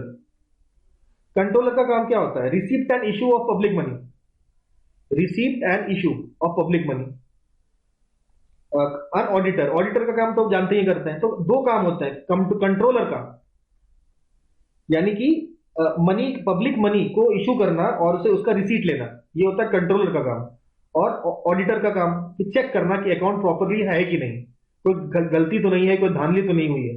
तो इंडिया में कंट्रोलर का काम नहीं करती है सीएजी, ऑडिटर का करती है। लेकिन यूके में कंट्रोलर का भी करती है, ऑडिटर का भी करती है। ठीक है, ये एक डिफरेंस है between the CAG of India and CAG of UK. नाम तो सीएजी है, लेकिन काम केवल ऑडिटर का ही होता है इंडिया में। ठीक है, ये यहां तक बात समझ में आई। अब नेक्स्ट देखते हैं 149 में। अब 149 ड्यूटी से पहले हम लोग समझते हैं, ये 1971 में हमने देखा कि ये एक एक्ट आया था। इस एक्ट में बताया गया था कि भाई किस तरीके से अकाउंट मेंटेन करेंगे हम लोग और किस तरीके से ऑडिट करेंगे। ठीक है, तो सीएजी का काम होता था अकाउंट मेंटेन करना, ऑडिट करना, किसका? सेंटर का और स्टेट का। उसके बाद 76 में अमेंडमेंट आया। 76 में अमेंडमेंट में इन्होंने कह दिया कि भैया सेंट्रल गवर्नमेंट का आप ऑडिट करो, अकाउंट बनाने की जरूरत नहीं, ठीक है। लेकिन स्टेट गवर्नमेंट का आपको अकाउंट भी बनाना है, ऑडिट भी करना है। तो ये सेंट्रल गवर्नमेंट का अकाउंटिंग का काम और ऑडिटिंग का काम अलग कर दिया गया। ये आपका हुआ था 1976 के अमेंडमेंट के। अब बात करते हैं 1949 कह रहा हूँ, 149 की, ठीक है। 149 में ड्यूटीज बताए गए। ड्यूटीज क्या है भाई साहब? देखिए, सीएजी के ड्यूटीज है कि भैया आप ऑडिट करिए। सवाल है किसके ऑडिट करिए? तो मेनली आपका, आपके दो होते हैं, एक होता है कंसोलिडेटेड फंड ऑफ इंडिया, एक होता है consolidate contingency fund of India, एक होता है पब्लिक अकाउंट ऑफ इंडिया। इन तीनों को ऑडिट करेगा,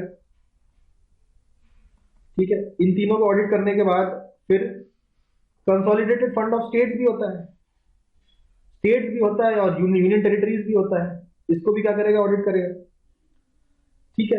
और obviously contingency fund of state भी होता है और पब्लिक अकाउंट ऑफ स्टेट भी होता है, इसको भी ऑडिट कौन करेगा? ये नहीं, इन सबको ऑडिट करेगा। क्या इसके अलावा किसी को ऑडिट करेगा? हाँ, इसके अलावा भी ऑडिट करना है इनको। किसको ऑडिट करना है भाई? सेंट्रल और स्टेट के, सेंट्रल और स्टेट के कुछ डिपार्टमेंट होंगे, ठीक है, उनका अपना कुछ खर्चा वगैरह होगा, बैलेंस शीट होगा, प्रॉफिट एंड लॉस होगा, ठीक है। ये सारी चीजों का ऑडिट करेंगे, ठीक है। पी एंड एल देखेंगे, बैलेंस शीट देखेंगे, इन सब चीजों का, ठीक है। और इसके अलावा क्या किसी को नहीं करेगा? हाँ, इसके अलावा भी कर सकता है। वो सारे बॉडीज जिनको फंड मिलता है, जिनको पैसा फंड होता है, किससे? सेंटर से या स्टेट से। आप भाई सेंटर और स्टेट से कोई पैसा मत लीजिए, सीएजी आपको परेशान नहीं करेगा। लेकिन अगर आप सेंटर और स्टेट से पैसा लेके काम कर रहे हैं तो सीएजी को आपका ऑडिट कर सकता है। किसी भी गवर्नमेंट की कंपनी को कर सकता है, किसी भी गवर्नमेंट के कोऑपरेटिव को भी कर सकता है, ठीक है। और सबसे इंपॉर्टेंट, सीएजी एक सर्टिफिकेट देता है, एक सर्टिफिकेट देता है। किसको? Certificate of net proceed of tax. Net proceed of tax जो होता है, जो आप बजट में जो जिसका यूज होता है, तो नेट प्रोसीड ऑफ टैक्स जो है उसका सर्टिफिकेट कौन देता है? आपका सीएजी देता है। This is very important. Net proceed of tax का अगर पूछे सर्टिफिकेट कौन देता है तो वो आपका सीएजी देता है। आखिरी टॉपिक है पब्लिक फाइनेंस। अब यहां पर सारा हमारा भर गया स्लाइड, तो नेक्स्ट पेज में देखते हैं। तो पब्लिक फाइनेंस देखते हैं। पब्लिक फाइनेंस क्या होता है? पब्लिक फाइनेंस ये होता है कि गवर्नमेंट जो है कहां से एक्सपेंडिचर कर रही है, क्या एक्सपेंडिचर कर रही है, क्या खर्चा कर रही है, मतलब क्या खर्चा आपका कर रही है। इसके अलावा पब्लिक रेवेन्यू, रेवेन्यू का मतलब ये है कि पैसा कहां से आ रहा है, टैक्स ले रही है या क्या कर रही है, ठीक है।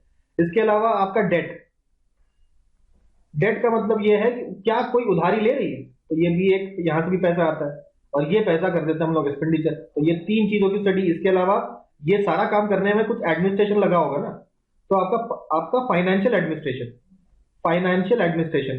भाई कोई तो ये काम कर रहा होगा, कोई तो डेटा शीट बना रहा होगा, कोई तो पैसे ले रहा होगा, कोई तो वेबसाइट मैनेज कर रहा होगा, तो ये एडमिनिस्ट्रेशन भी तो करना होगा। तो ये फाइनेंशियल एडमिनिस्ट्रेशन भी पब्लिक फाइनेंस का हिस्सा है। और फेडरल फाइनेंस, फेडरल फाइनेंस का मतलब ये है कि आप अपना जो सेंटर और स्टेट के बीच में किस तरीके से डिस्ट्रीब्यूट कर रहे हैं पैसे, ये भी पब्लिक फाइनेंस के अंडर ही आ जाता है। तो ये सारी चीजें जब हम लोग स्टडी करते हैं, इसे कहते हैं पब्लिक फाइनेंस। नेक्स्ट हम लोग देखेंगे हमारा order of table of precedence. तो इसमें रैंक 1 होता है प्रेसिडेंट का, जानते हैं। रैंक 2 होता है वाइस प्रेसिडेंट का, रैंक 3 होता है प्राइम मिनिस्टर का। ये तीनों तो आसान है, कोई पूछेगा नहीं। अब बाकी सबके रैंक्स को पता होना चाहिए। इन तीनों के बाद चौथे नंबर का रैंक आता है जो भी गवर्नर है स्टेट का। तो ये तो भाई सेंट्रल में है। स्टेट में सबसे बड़ा ऑफिसर कौन होगा? गवर्नर का होगा, तो चौथे नंबर पर गवर्नर है। उसके बाद 5वें नंबर पर आप कहेंगे होना चाहिए चीफ मिनिस्टर, लेकिन चीफ मिनिस्टर नहीं होता। गवर्नर के बाद जो वाइस प्रेसिडेंट है, सॉरी जो आपके फॉर्मर प्रेसिडेंट है, उनको इज्जत मिलती है 5वें नंबर पर। उसके बाद जो डेप्यूटी प्राइम मिनिस्टर है उसको उनको इज्जत मिलती है। तो प्राइम मिनिस्टर तीसरे नंबर पे और 5A पे आपका डेप्यूटी प्राइम मिनिस्टर, ठीक है। उसके बाद छठे नंबर पे चीफ जस्टिस ऑफ इंडिया और स्पीकर ऑफ लोकसभा। तो ये छह तो टॉप मोस्ट है, इनको प्रॉपर तरीके से याद रखना ही रखना है। इसके अलावा और हमने 7-8 और प्रेसिडेंट्स बताए हैं। वैसे तो काफी लंबा लिस्ट है, लेकिन हम लोगों ने 14 पॉइंट्स यहाँ पे रखे हैं सामने आपके, ठीक है। नेक्स्ट है आपके कैबिनेट मिनिस्टर, ठीक है। देखिए चीफ जस्टिस और स्पीकर के बाद नेक्स्ट आपका आता है cabinet ministers of the union, chief minister of state. Same rank है, एक तरफ कैबिनेट मिनिस्टर, दूसरा चीफ मिनिस्टर, रैंक सबकी सेम है। With the respective states, deputy chairman हो गया आपका। Planning commission former prime ministers, leader of opposition of Rajya Sabha and Lok Sabha, इन सबकी रैंक एकदम बराबर है, सबकी रैंक बराबर है, ठीक है। और 7A में इन्हीं के बराबर ही 7A में आपका आता है होल्डर्स ऑफ भारत रत्न, ये आपका 7A में आता है, ठीक है। Next come 8। तो ये सब हो गया, गवर्नमेंट सारा हो गया। इसके बाद आपके ambassadors, extraordinary and plenipotentiary and high commissioners of commonwealth countries accredited to India chief ministers of state, ये सारी चीजें हैं 8वें नंबर पे, ठीक है। उसके बाद जजेस ऑफ सुप्रीम कोर्ट 9वें नंबर पे आता है, जजेस ऑफ सुप्रीम कोर्ट 9वें नंबर पे आता है। तो सुप्रीम कोर्ट का सबसे जो हाईएस्ट है वो 9वें नंबर पे आ रहा है, आप देखिए। लेकिन चीफ जस्टिस 6ठे नंबर पे आ रहा है। इसके अलावा चीफ जस्टिस के अलावा जो आपके जजेस हैं वो आपके 9वें नंबर पे आ रहे हैं, ठीक है। 9A में आता है chairperson UPSC, chief election commissioner, controller and auditor general of India, तो आपका सीएजी हो गया यहाँ पे। इसके अलावा चीफ इलेक्शन कमिश्नर हो गया और chairman of UPSC, chairman of UPSC, ये आपके 9A में आता है, ठीक है। तो इनके बराबर ही है एक तरीके से, 9A में आते हैं, ठीक है। फिर 10वें नंबर पे कौन आता है? 10वें नंबर पे आपका डेप्यूटी चेयरमैन आ गया, Rajya Sabha deputy, chief ministers of state, deputy speaker, Lok Sabha members, Lok Sabha members, ठीक है। उसके बाद planning commission, members of ministers of states of the union. तो मिनिस्टर ऑफ स्टेट आपके 10वें नंबर पे आता है। आपको बोले कैबिनेट मिनिस्टर कहाँ पे आता है, तो कैबिनेट मिनिस्टर देखिए 7वें नंबर पे आता है। लेकिन आपके मिनिस्टर ऑफ स्टेट जो है वो कैबिनेट मिनिस्टर के नीचे है, यानी कि 10वें नंबर पे है, ठीक है। डेप्यूटी चेयरमैन ऑफ राज्यसभा, ठीक है। चेयरमैन ऑफ राज्यसभा क्या है? 2nd नंबर पे है। डेप्यूटी चेयरमैन ऑफ राज्यसभा 10वें नंबर पे है, ठीक है। अच्छा, अभी आपसे ये पूछे चीफ जस्टिस ऑफ इंडिया और अटॉर्नी जनरल में से ऊपर कौन है, तो चीफ जस्टिस आपका ऊपर आता है यहाँ पे 6ठे नंबर पे।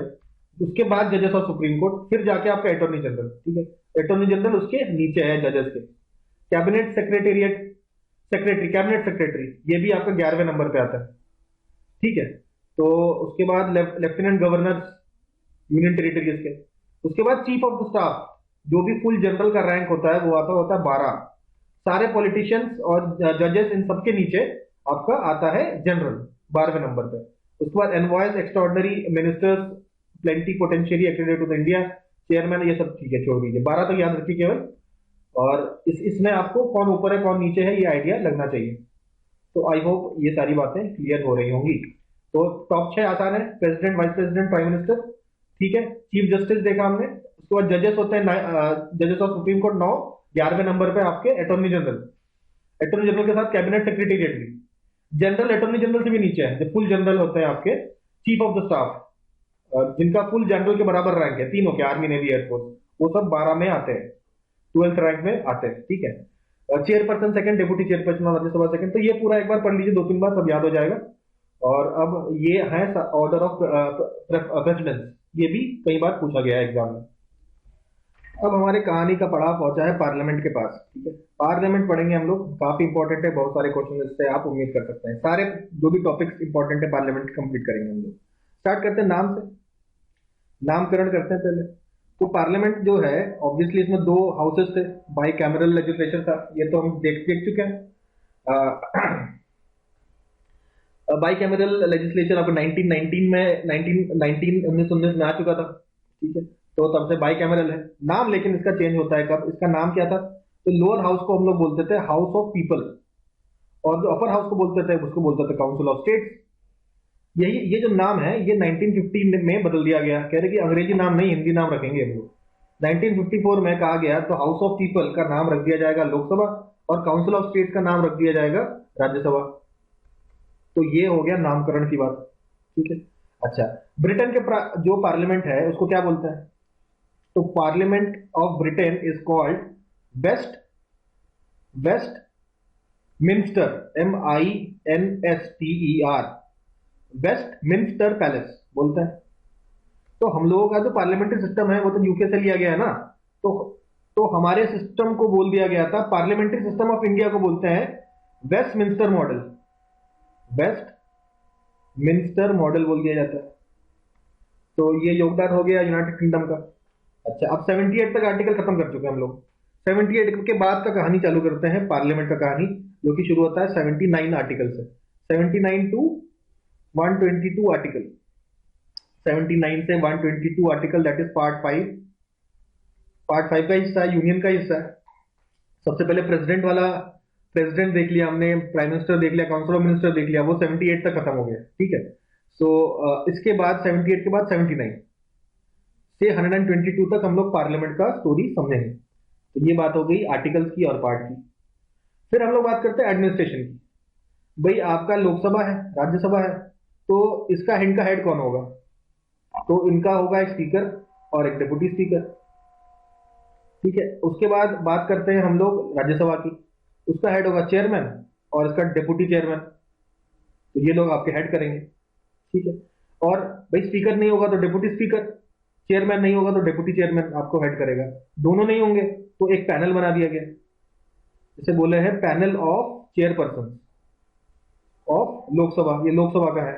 अगला, और जो राज्यसभा का है इसको कहते हैं panel of vice chairman, vice chairperson, ये है आपका राज्यसभा का पैनल, ठीक है। अब स्पीकर नहीं तो डिप्टी स्पीकर, डिप्टी स्पीकर नहीं तो पैनल, वही सेम यहाँ पे चेयरमैन अगर नहीं प्रेजेंट है तो डिप्टी चेयरमैन, डिप्टी चेयरमैन नहीं है तो पैनल। तो ये करेगा हेड लोकसभा और राज्यसभा का। यहां तक बात समझ में आ गई?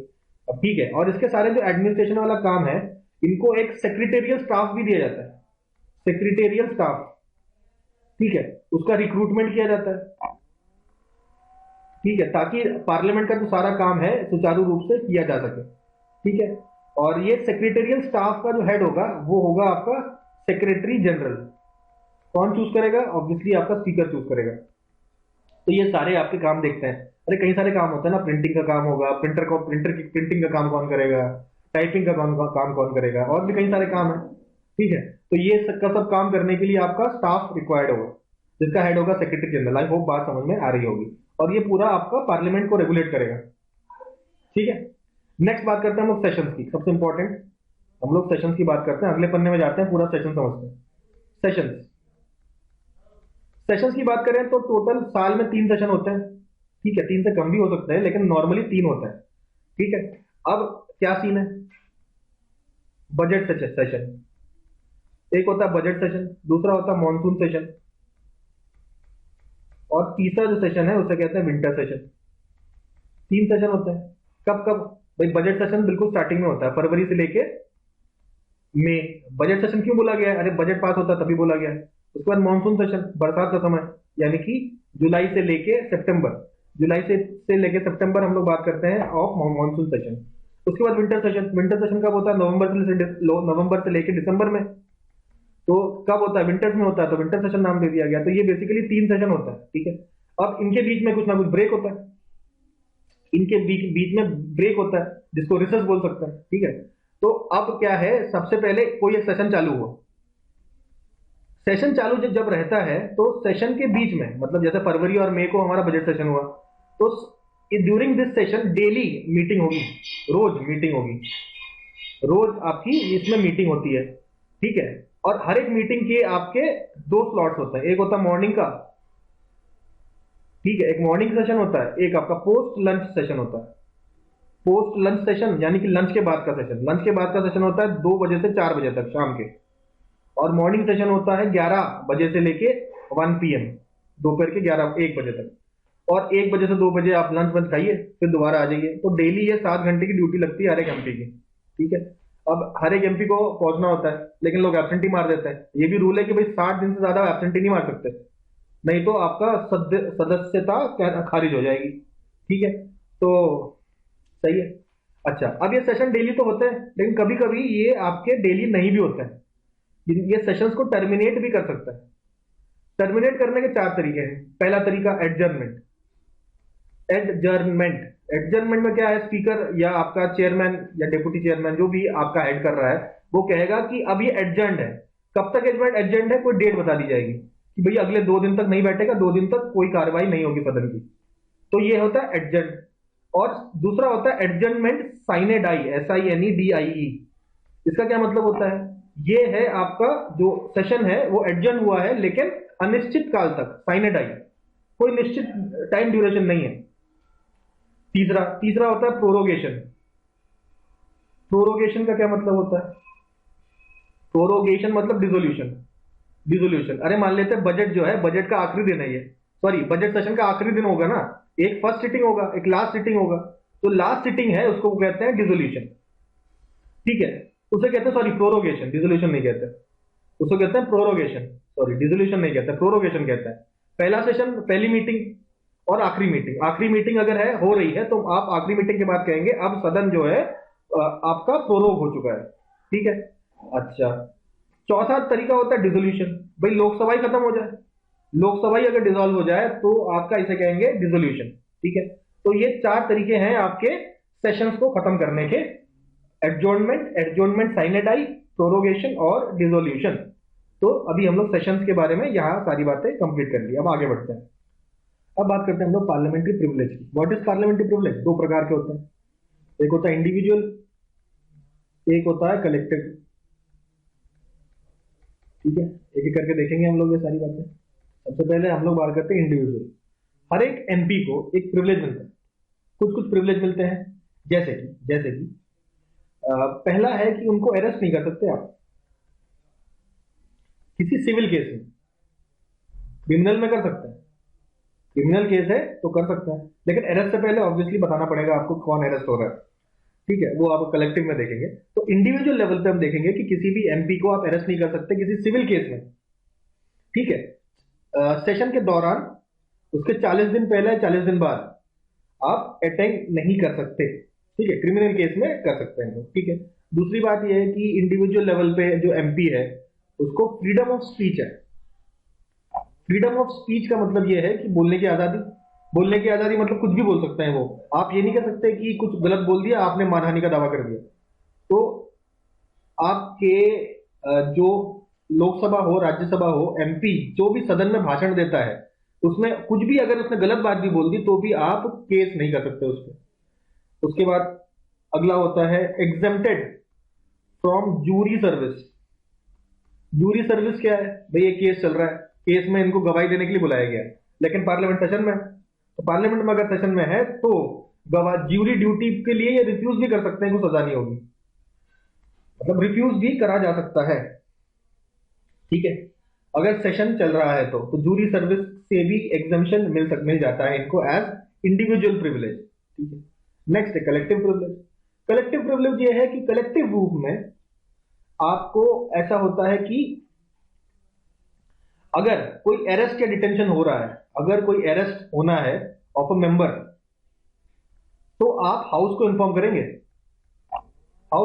करेंगे, अगर मान लेते हैं कोई एमपी या एमएलए को आपने अरेस्ट कर लिया, ठीक है, यानी कि एमपी का एग्जांपल ले रहे हैं यहां पे, तो एमपी को आपने अरेस्ट कर लिया, एमपी को जो अगर अरेस्ट कर लिया तो ऐसा नहीं अरेस्ट करके रखेंगे, तो आपको ये जो इंफॉर्मेशन है पार्लियामेंट तक पहुंचानी पड़ेगी कि ये एमपी अरेस्ट हो चुके हैं, ठीक है। दूसरी बात, पार्लियामेंट को अपने रूल्स एंड रेगुलेशन बनाने की आजादी है, पार्लियामेंट के अपने रूल्स, पार्लियामेंट में क्या रूल्स होंगे, ठीक है, जैसे कहते हैं ना माई लाइफ माई रूल्स, तो यहां पे समझ लीजिए my parliament my rules, parliament अपने रूल्स खुद बनाएगा, ठीक। तीसरी बात, court cannot inquire into the proceedings, मतलब कोर्ट में कुछ भी काम हो रहा हो पार्लियामेंट में ना, आप जाके कोर्ट में केस नहीं कर सकते कि ये गलत हो रहा है, ठीक है, हंगामा क्यों कर रहे हैं लोग, है ना, तो ये कोर्ट में नहीं आ सकता। कोर्ट किसी भी पार्लियामेंट के डिस्कशन के ऊपर कोई जजमेंट नहीं पास करेगा, तो आपने कभी कोई जजमेंट ऐसा नहीं देखा होगा कि पार्लियामेंट में कुछ हो रहा है उसके ऊपर कोर्ट ने जजमेंट दे दिया, क्योंकि ऐसा नहीं कर सकता under collective privilege of the parliament.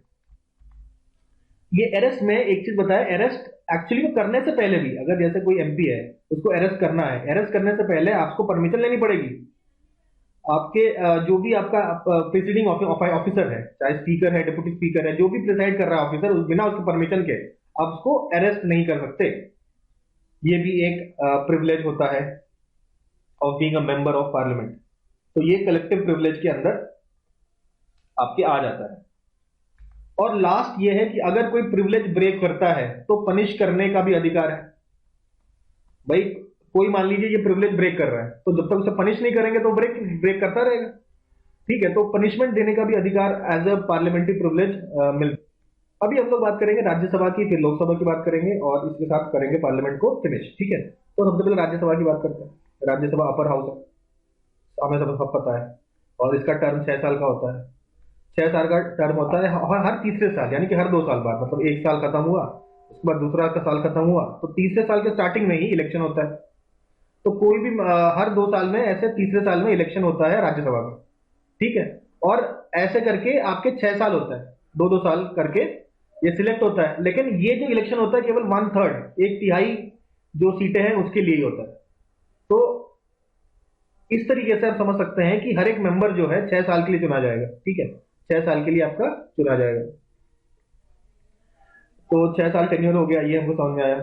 और 1/3 हर 2 साल में रिटायर होते हैं, हमने देखा 1/3 2 साल में रिटायर हो जाएंगे, 2 साल में रिटायर हो जाएंगे, फिर इलेक्शन होगा इन 1/3 को भरने के लिए। तो कुल मिला के हर एक जो मेंबर है वो 6 साल के लिए चुना जाता है, ठीक है। और इसका इलेक्शन कैसे होता है? PRSSTV, proportional representation system with a single transferable vote, ठीक है। अब बात करते हैं मेंबर्स की। तो इसके मेंबर्स के बारे में आर्टिकल 80 में लिखा गया है कि 250 मेंबर्स इनके होंगे, ठीक है। 250 में आपके 12 होंगे नॉमिनेटेड और 238 होंगे आपके इलेक्टेड। 238 में से आपके 233 इस समय है। 233 कैसे? आपके यूनियन टेरिटरी से 8 हैं और स्टेट से हैं 225, तो 225, तो ये हो गया 233, 233 ये और प्लस 12, 233 और 12 अगर हमने मिला दिया तो हमारा बनता है 245, ठीक है। एक्चुअल में स्ट्रेंथ कितनी है मिला के? 250, 250 पूरी स्ट्रेंथ है, लेकिन इस समय करेंटली 245 सीट्स हैं, ठीक है। अच्छा, अब इसमें कुछ कुछ चेंजेस हुए हैं, मतलब राज्यसभा का के ऊपर जो एक्ट है that is representation of people's act 1951, काफी बड़ा एक्ट है, उसमें इलेक्शंस और लोकसभा राज्यसभा के बारे में बहुत सारी बात बताई गई। तो इसके 2003 के अमेंडमेंट के बारे में समझते हैं। तो पहले ऐसा हुआ करता था कि जैसे आप लोकसभा के इलेक्शन की बात करते हैं, भाई लोकसभा के इलेक्शन आप जहां से लड़ सकते हैं, तो जहां के जिसके वोटर लिस्ट में आपका नाम है, वोटर लिस्ट में नाम है तो वहां से लड़िए। राज्यसभा में ऐसा ही था कि भाई जिस एरिया के वोटर लिस्ट में आपका नाम है उसी एरिया से आप लड़ सकते हैं। अभी राज्यसभा में ये बात खत्म कर दी गई है। जैसे अगर आपका वोटर लिस्ट में नाम है यूपी में, आप चाहते हैं एमपी से चुने जाना, तो वो अलाउ कर दिया गया है बाई 2003 का अमेंडमेंट। तो ये आरपीए एक्ट भी हमने देखा और 2003 का अमेंडमेंट भी हम लोगों ने इसमें देख लिया है, ठीक है। नेक्स्ट आते हैं हम लोग राज्यसभा के रिमूवल में, ठीक है। तो रिमूवल की बात करें तो राज्यसभा के चेयरमैन है हमारे vice president, vice president x officio chairman होते हैं। इनको हटाने का प्रोसीजर हम लोग ऑलरेडी देख चुके हैं कि भाई आप राज्यसभा में एक लाइए रेजोल्यूशन, ठीक है, और इफेक्टिव मेजोरिटी से पास कर दीजिए। उसके बाद लोकसभा से सिंपल मेजोरिटी से पास हो जाएंगे तो वाइस प्रेसिडेंट हमारे हट जाएंगे, यानी कि चेयरमैन हट जाएंगे। और डेप्यूटी चेयरमैन के लिए लोकसभा को कष्ट देने की जरूरत नहीं है, राज्यसभा में आप सिंपल मेजोरिटी से इनको आप वेकेट करा सकते हो, ठीक है। राज्यसभा की मेजोरिटी से ही हो जाएगा और सिंपल मेजोरिटी से हो जाएगा। इसके लिए क्या करना चाहिए? आपके वाइस प्रेसिडेंट के लिए इफेक्टिव मेजोरिटी चाहिए होती है। तो ये सारी बातें हम लोगों ने यहाँ पे कवर कर ली। अच्छा, राज्यसभा की सीटें हैं, अभी 250 सीटें हैं, वो तो पता है हमको। 250 सीट में अलग अलग स्टेट की अलग अलग सीटें हैं। तो स्टेट की सीटें कैसे पता चलेंगी? तो स्टेट की जो सीटें हैं उनको पता करने का तरीका होता है पॉपुलेशन वाइज। पॉपुलेशन वाइज सीटें तय की जाएंगी, ठीक है। क्या यूनियन टेरिटरीज का रिप्रेजेंटेशन है? हाँ, देखा हमने ना, ये 12 सीटें हैं यूनियन टेरिटरीज का रिप्रेजेंटेशन करने के लिए। कौन कौन से यूनियन टेरिटरीज का रिप्रेजेंटेशन हो रहा है इसमें? तो इसमें हो रहा है आपके जम्मू कश्मीर, दिल्ली और पुडुचेरी। जिन सारे आपके यूनियन टेरिटरीज में स्टेट लेजिस्लेटिव असेंबली है उन सब का रिप्रेजेंटेशन यहाँ पे होता है, ठीक है। तो आई होप ये सीटों के बारे में समझ। और कितनी सीटें हैं ये कौन बताएगा? फोर्थ शेड्यूल, फोर्थ शेड्यूल में लिखा है ना, हमने याद है, शेड्यूल पढ़ा था हमने, tears of old PM, TEAR, ठीक है। ये आर का क्या था? राज्यसभा, फोर्थ। तो फोर्थ शेड्यूल बताता है कितनी सीटें कितने स्टेट की होती है, ठीक है। एग्जांपल के तौर पे देख लीजिए, यूपी की कितनी सीटें राज्यसभा में? 31, और त्रिपुरा की कितनी है? 1। तो अलग अलग स्टेट की अलग अलग है बेस्ड ऑन देयर पॉपुलेशन। यहाँ पे ये यूएसए से अलग है।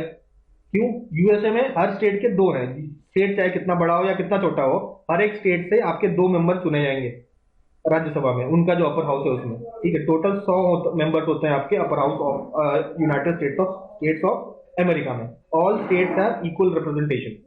अब ये 4 इंपॉर्टेंट आपके जो आर्टिकल्स हैं ये समझना जरूरी है, काफी इंपॉर्टेंट है, पूछा जाता है। ये 4 तरीके हैं आपके स्टेट लिस्ट में अगर यूनियन गवर्नमेंट, अब भाई हमने पता है लिस्ट के बारे में बताया ना, एक होता है स्टेट लिस्ट, एक होता है यूनियन लिस्ट, एक होता है कंकरेंट लिस्ट।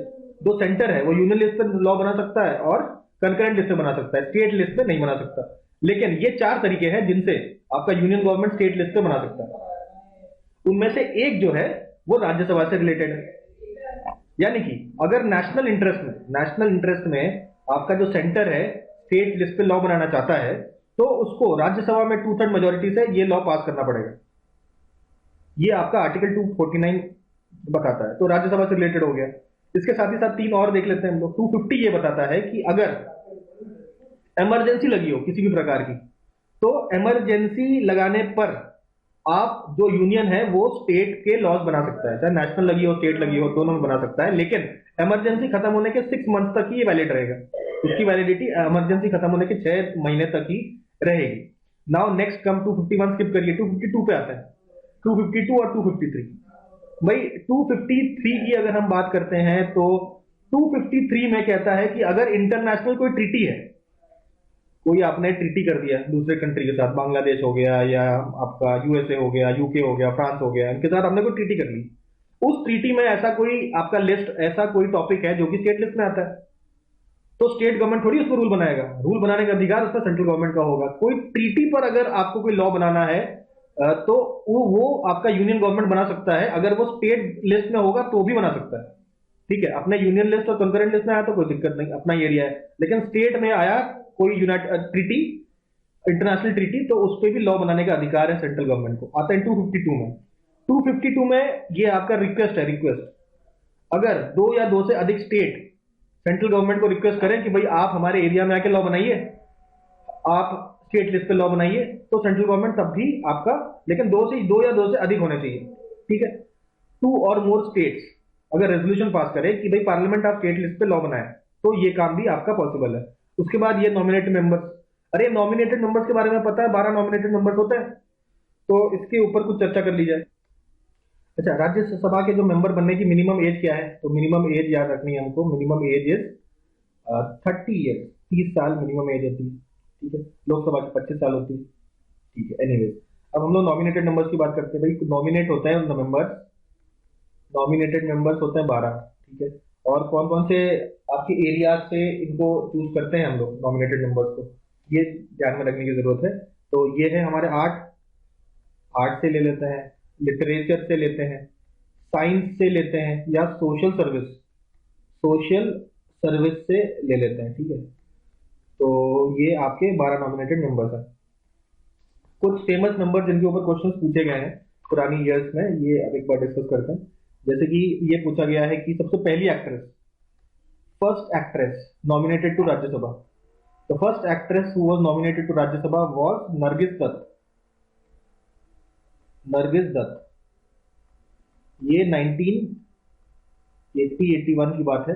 नरगिस दत्त जी आपके फर्स्ट एक्ट्रेस की राज्यसभा में जो मनोनीत हुई थी। ठीक है, तो यहाँ पे एक सवाल थोड़ा सा हटके है, who is the first actress, पहली एक्टर जिनको दादा साहब फाल्के अवार्ड मिला था। दादा साहेब फाल्के अवार्ड मिलने वाली जो सबसे पहली एक्ट्रेस थी वो थी देविका रानी चौधरी। देविका रानी चौधरी। ठीक है, अच्छा अब यहाँ पे एक क्वेश्चन और है कि भाई और कुछ एक्ट्रेसेस भी हैं जो राज्यसभा में चयनित हुई थी। एक है वैजंती माला बाली। ठीक है, ये 1993 से 1999 तक राज्यसभा में थी। इनके अलावा जयललिता जी 1984 से लेकर 1989 तक ये भी थी नॉमिनेटेड मेंबर। ठीक है, अच्छा अभी करंटली एक नॉमिनेटेड मेंबर है पीटी उषा, ये स्पोर्ट्स से रिलेटेड है। ठीक है, तो अभी एक्चुअली में क्या सोशल सर्विस से रिलेटेड बहुत सारे लोगों को ले लिया जाता है, तो कुछ लोग स्पोर्ट्स से भी आते हैं, उनको सोशल सर्विस कैटेगरी में ही चूज कर लिया जाता है। ठीक है, तो आजकल सब सोशल सर्विस है। तो पीटी उषा जी है, ये इनका नाम अभी करंटली इंपॉर्टेंट है क्योंकि ये आ गई हैं panel of vice chairman. Panel of vice chairman की ये एक मेंबर है पीटी उषा।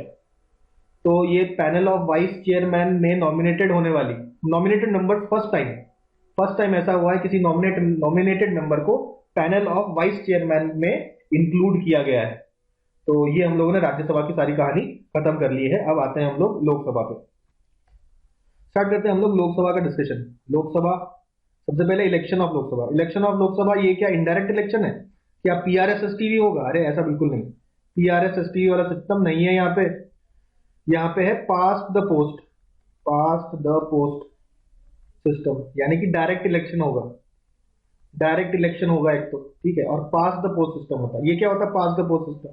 इसमें क्या है, कह रहा है कि मान लेते हैं एक आपके कॉन्स्टिट्यूएंसी में 3 लोग खड़े इलेक्शन जीतने, एक ने 40% जीता वोट, एक ने 30% जीता, एक ने 30% जीता, ठीक है, तो 40% वाला जीत जाएगा।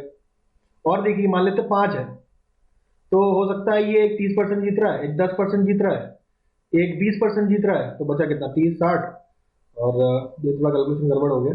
मतलब कुल मिला के ये समझ लीजिए कि जिसको सबसे ज्यादा वोट मिला, परसेंटेज वोट मिलेगा वो जीत जाएगा, ठीक है। लेकिन इस जो जीत गया, आप ये देख रहे हैं ना कि ये 60% लोगों ने तो इसके अगेंस्ट वोट किया ना, लेकिन फिर भी ये जीत गया। यानी कि आपको मेजोरिटी नहीं चाहिए, आपको 50% वोट नहीं चाहिए जीतने के लिए, आपको मैक्सिमम होना है। जितने कैंडिडेट्स खड़े हैं उनमें से मैक्सिमम वोट अगर आपको मिल जाए तो आप इलेक्शन जीत जाते हैं। इसे कहते हैं पास द पोस्ट सिस्टम। अब सवाल आता है, ये समझ में आया हमको। अब आते हैं हम लोग 61st अमेंडमेंट में। अब क्या हुआ कि पहले ऐसा था कि 21 साल वोटिंग एज हुआ करती थी, उसको कम करके 18 साल कर दी गई। तो उसके लिए अमेंडमेंट आया, 61st अमेंडमेंट 1989 में आया, जिसके थ्रू ऐसा किया गया। तो हमको ये भी बात समझ में आ गई। अच्छा, अब union territory, union territory direct election to the house of people act, union territory act कह लीजिए। इसमें इन्होंने कहा कि आपका यूनियन टेरिटरीज से भी लोकसभा में मेंबर्स पहुंचने चाहिए, यूनियन टेरिटरीज में भी इलेक्शन होना चाहिए। तो 3 यूनियन टेरिटरीज में ऐसी परमिशन मिली, दिल्ली में, पुडुचेरी में और जम्मू। अभी तो क्या जम्मू कश्मीर भी है, दिल्ली, पुडुचेरी या जम्मू कश्मीर, ठीक है।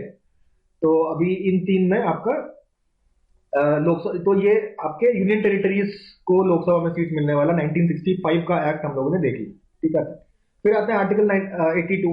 आर्टिकल 82 कहता है कि आपकी जो सीटें हैं, जो लोकसभा में जितनी भी सीटें हैं वो समय के साथ बदलेंगी। देखिए जो पहला इलेक्शन हुआ था उसमें 489 सीट थी, 489 सीट, अभी बढ़ के आपकी 545 हो गई है। 545 करंट स्ट्रेंथ है, राइट। तो हमने देख रहे हैं कि बड़ा है। तो सीटें जो हैं ये धीरे धीरे बढ़ेंगी। कब बढ़ेंगी? हर सेंसस के बाद बढ़ेंगी। हर सेंसस के बाद एक डीलिमिटेशन कमीशन बैठेगा। ये डीलिमिटेशन कमीशन डिसाइड करेगा कि कितनी सीटें लोकसभा में होनी चाहिए बेस्ड ऑन द पॉपुलेशन। तो ऐसा डीलिमिटेशन जो था ये स्टॉप कर दिया गया था 1971 में। यानी कि ये जो सीटें हैं ये 1971 सेंसस के आधार पर था। उसके बाद आपका पॉपुलेशन एक्सप्लोजन टाइप का होता है, मतलब काफी पॉपुलेशन बढ़ता है। तो कहा गया कि जब तक पॉपुलेशन हमारा स्टेबलाइज नहीं कर दिया जाएगा तब तक ये काम होता रहेगा, ये काम अब होगा नहीं। तो ये जो था अभी 84th कॉन्स्टिट्यूशनल अमेंडमेंट जो आया था, 84th कॉन्स्टिट्यूशनल अमेंडमेंट, उसने कह दिया कि ये जो लिमिट है अभी 2026 के बाद जो अगला सेंसस होगा जो कि 2031 में होगा, इस सेंसस के आधार पर हम लोग फिर डीलिमिटेशन कमीशन बैठाएंगे जिसमें सीट्स बदल लेंगे लोकसभा का। तो ये हर साल, मतलब हर बार ऐसा होता है 10-10 साल बढ़ता रहता है, 10-10 साल 20-20 साल बढ़ता रहता है। तो अभी ये 2026 के बाद के जो सेंसस है उस पर चेंज कर दिया गया है। तो समझिए 2031 के बाद ही ये चेंज होगा, ठीक है। तो एक्चुअली इस अमेंडमेंट में ये है कि 2026 के बाद जो भी सेंसस होगा उसी सेंसस को आधार मान के हम लोग सीट्स बताएंगे कि लोकसभा में कितनी सीट्स होंगी। कौन बताएगा? डीलिमिटेशन कमीशन बनेगा, वो बताएगा। तो अभी ये लॉक कर दिया गया है। तो आपको याद रखना 84th कॉन्स्टिट्यूशनल अमेंडमेंट से ये काम होता है। एज की बात कर लेते हैं भाई। लोकसभा ने, हमने कहा कि लोकसभा के एमपी बनने के लिए 25 साल उम्र होनी चाहिए, राज्यसभा का 30 साल की उम्र होनी चाहिए, प्रेसिडेंट और वाइस प्रेसिडेंट बनने के लिए 35 साल की उम्र होनी चाहिए। तो ये एज का हमको क्राइटेरिया पता होना चाहिए। तो ये जो एज का क्राइटेरिया है ये आपका 84 के बी में है, ठीक है। 84 बी आर्टिकल में ये चीज प्रेजेंट है। अब बात करते हैं मेंबर्स की। अच्छा, टर्म बात कर लेते हैं पहले, छोटी छोटी बात कर लेते हैं पहले। 5 साल इसका टर्म है, ठीक है, 5 साल इसका टर्म हो जाता है। अच्छा, लेकिन टर्म बढ़ भी जाता है, ठीक है। ये 1 साल से बढ़ भी सकता है अगर इमरजेंसी आ गई तो। अगर इमरजेंसी लागू हो गई तो एक बार में 1 साल आपको बढ़ाया जा सकता है, 1 ईयर तक बढ़ाया जा सकता है एक बार में। और इमरजेंसी खत्म होने के मैक्सिमम 6 महीने तक ही आपका ये रहेगा, ठीक है। तो 5 साल से ज्यादा बढ़ सकता है कब? इमरजेंसी। कितना बढ़ सकता है? 1 साल। इमरजेंसी खत्म होने के 6 महीने तक रह सकता है, ठीक है। फिर बात करते हैं प्रेसिडेंट के क्या रोल है लोकसभा में। तो प्रेसिडेंट प्रोरोग कर सकती है। प्रोरोग मतलब एक सेशन खत्म हो गया, एक सेशन जैसे विंटर सेशन है वो खत्म हो गया या बजट सेशन खत्म हो गया, उसका लास्ट जो सिटिंग है तब होता है प्रोरोग। तो प्रोरोग करता कौन है? प्रेसिडेंट करता है। इसके अलावा प्रेसिडेंट क्या करता है? डिसॉल्व भी कर सकता है। लोकसभा ही भंग हो गई, लोकसभा भंग करने का भी काम आपका प्रेसिडेंट का ही होता है। कौन करता है लोकसभा भंग? प्रेसिडेंट करता है। तो ये सब बातें हम लोग को पता होनी चाहिए, ठीक है। अब बात करते हैं मेंबर्स की। मेंबर्स की बातें थोड़ी ज्यादा करनी होंगी हमें। तो ये देखिए 550 552 मेंबर्स के प्रावधान था पहले। 552 मेंबर्स में भाई दो एंग्लो इंडियंस की बात थी, और 530 स्टेट से और 20 यूनियन टेरिटरीज से। तो 530 तो है हमारे पास, स्टेट से सारे हैं, लेकिन यूनियन टेरिटरीज से केवल 13 है। तो ये हो गया 243, और दो एंग्लो इंडियंस दो, तो ये हो गया 245। तो अभी के सिनेरियो में 245 ही है। अभी एंग्लो इंडियंस के साथ क्या हुआ वो समझते हैं। तो एंग्लो इंडियन की जो सीटें थी वो धीरे धीरे हर साल, मतलब हर 10 साल में बढ़ाते जाते थे। तो फाइनल देखते हैं हम लोग। 95th कॉन्स्टिट्यूशन अमेंडमेंट 2009 में आता है, 2009 में आता है, और ये कहता है कि ये जो एंग्लो इंडियन, ये जो SC ST का जो रिजर्वेशन है लोकसभा में, उसको 10 साल बढ़ा दिया जाए। और एंग्लो इंडियंस का भी रिजर्वेशन, जो रिजर्वेशन है एक तरीके से, जो 2 सीटें हैं वो भी 10 साल के लिए बढ़ा दी जाए। तो बढ़ा दी गई, तो 2020 तक बढ़ गया। तो 2020 से पहले 2019 में एक और अमेंडमेंट आता है, 104वां अमेंडमेंट, या कह लीजिए 126वां अमेंडमेंट। उसमें कहा कि भाई SC ST के जो सीटें हैं उनको 10 साल बढ़ा देते हैं हम लोग, लेकिन जो एंग्लो इंडियंस की जो सीटें हैं दो, वो खत्म कर देंगे। तो अभी एंग्लो इंडियंस की कोई सीटें आपकी लोकसभा में नहीं है, ठीक है। तो इसलिए आपका सीटें आपकी कितनी है? 530 और प्लस 13, कितना हो गया? 543। तो इतनी सीटें हैं दो एंग्लो इंडियंस की हटा दी अगर हमने, तो ठीक है। तो 543 सीट्स हैं लोकसभा में। तो यहाँ पे अब आगे बढ़ते हैं हम लोग। नेक्स्ट आता है हमारे आर्टिकल 93 में। आर्टिकल 93 क्या कहता है? भाई स्पीकर और डेप्यूटी स्पीकर एक होगा, जो लोकसभा के मेंबर जिनको चूज करेंगे, इलेक्ट करेंगे, ठीक है। उसके बाद 94B ये कहता है स्पीकर ऑफ जो लोकसभा है वो डेप्यूटी स्पीकर को रिजाइन करेगा, और डेप्यूटी स्पीकर जो है वो स्पीकर को रिजाइन करेगा। ये कहानी है हमारी रिजाइन, कौन किसको रिजाइन करेगा इसकी। फिर आते हैं 85 के 1 में। 85 का 1 कहता है कि भाई कोई भी 2 सेशन, ये 3 सेशन होते हैं हमें पता है, पहले बजट सेशन होता है, मानसून सेशन होता है, विंटर सेशन होता है। कहते हैं किन्हीं 2 सेशन के बीच में मैक्सिमम गैप आपका 6 मंथ का ही होना चाहिए। 85 का 1, इसको ध्यान रखिए। तो हमने देखा मैक्सिमम गैप कब था? जब चौधरी चरण सिंह की सरकार थी, तब हमने देखा लोकसभा का कोई भी सेशन नहीं था। तो इस केस में मैक्सिमम गैप हम लोग देखा था 6 महीने से थोड़ा सा ही कम था, और मैक्सिमम है 6 महीना। 6 महीने से ज्यादा किसी भी हालत में 2 सेशन के बीच का अंतराल नहीं होना चाहिए।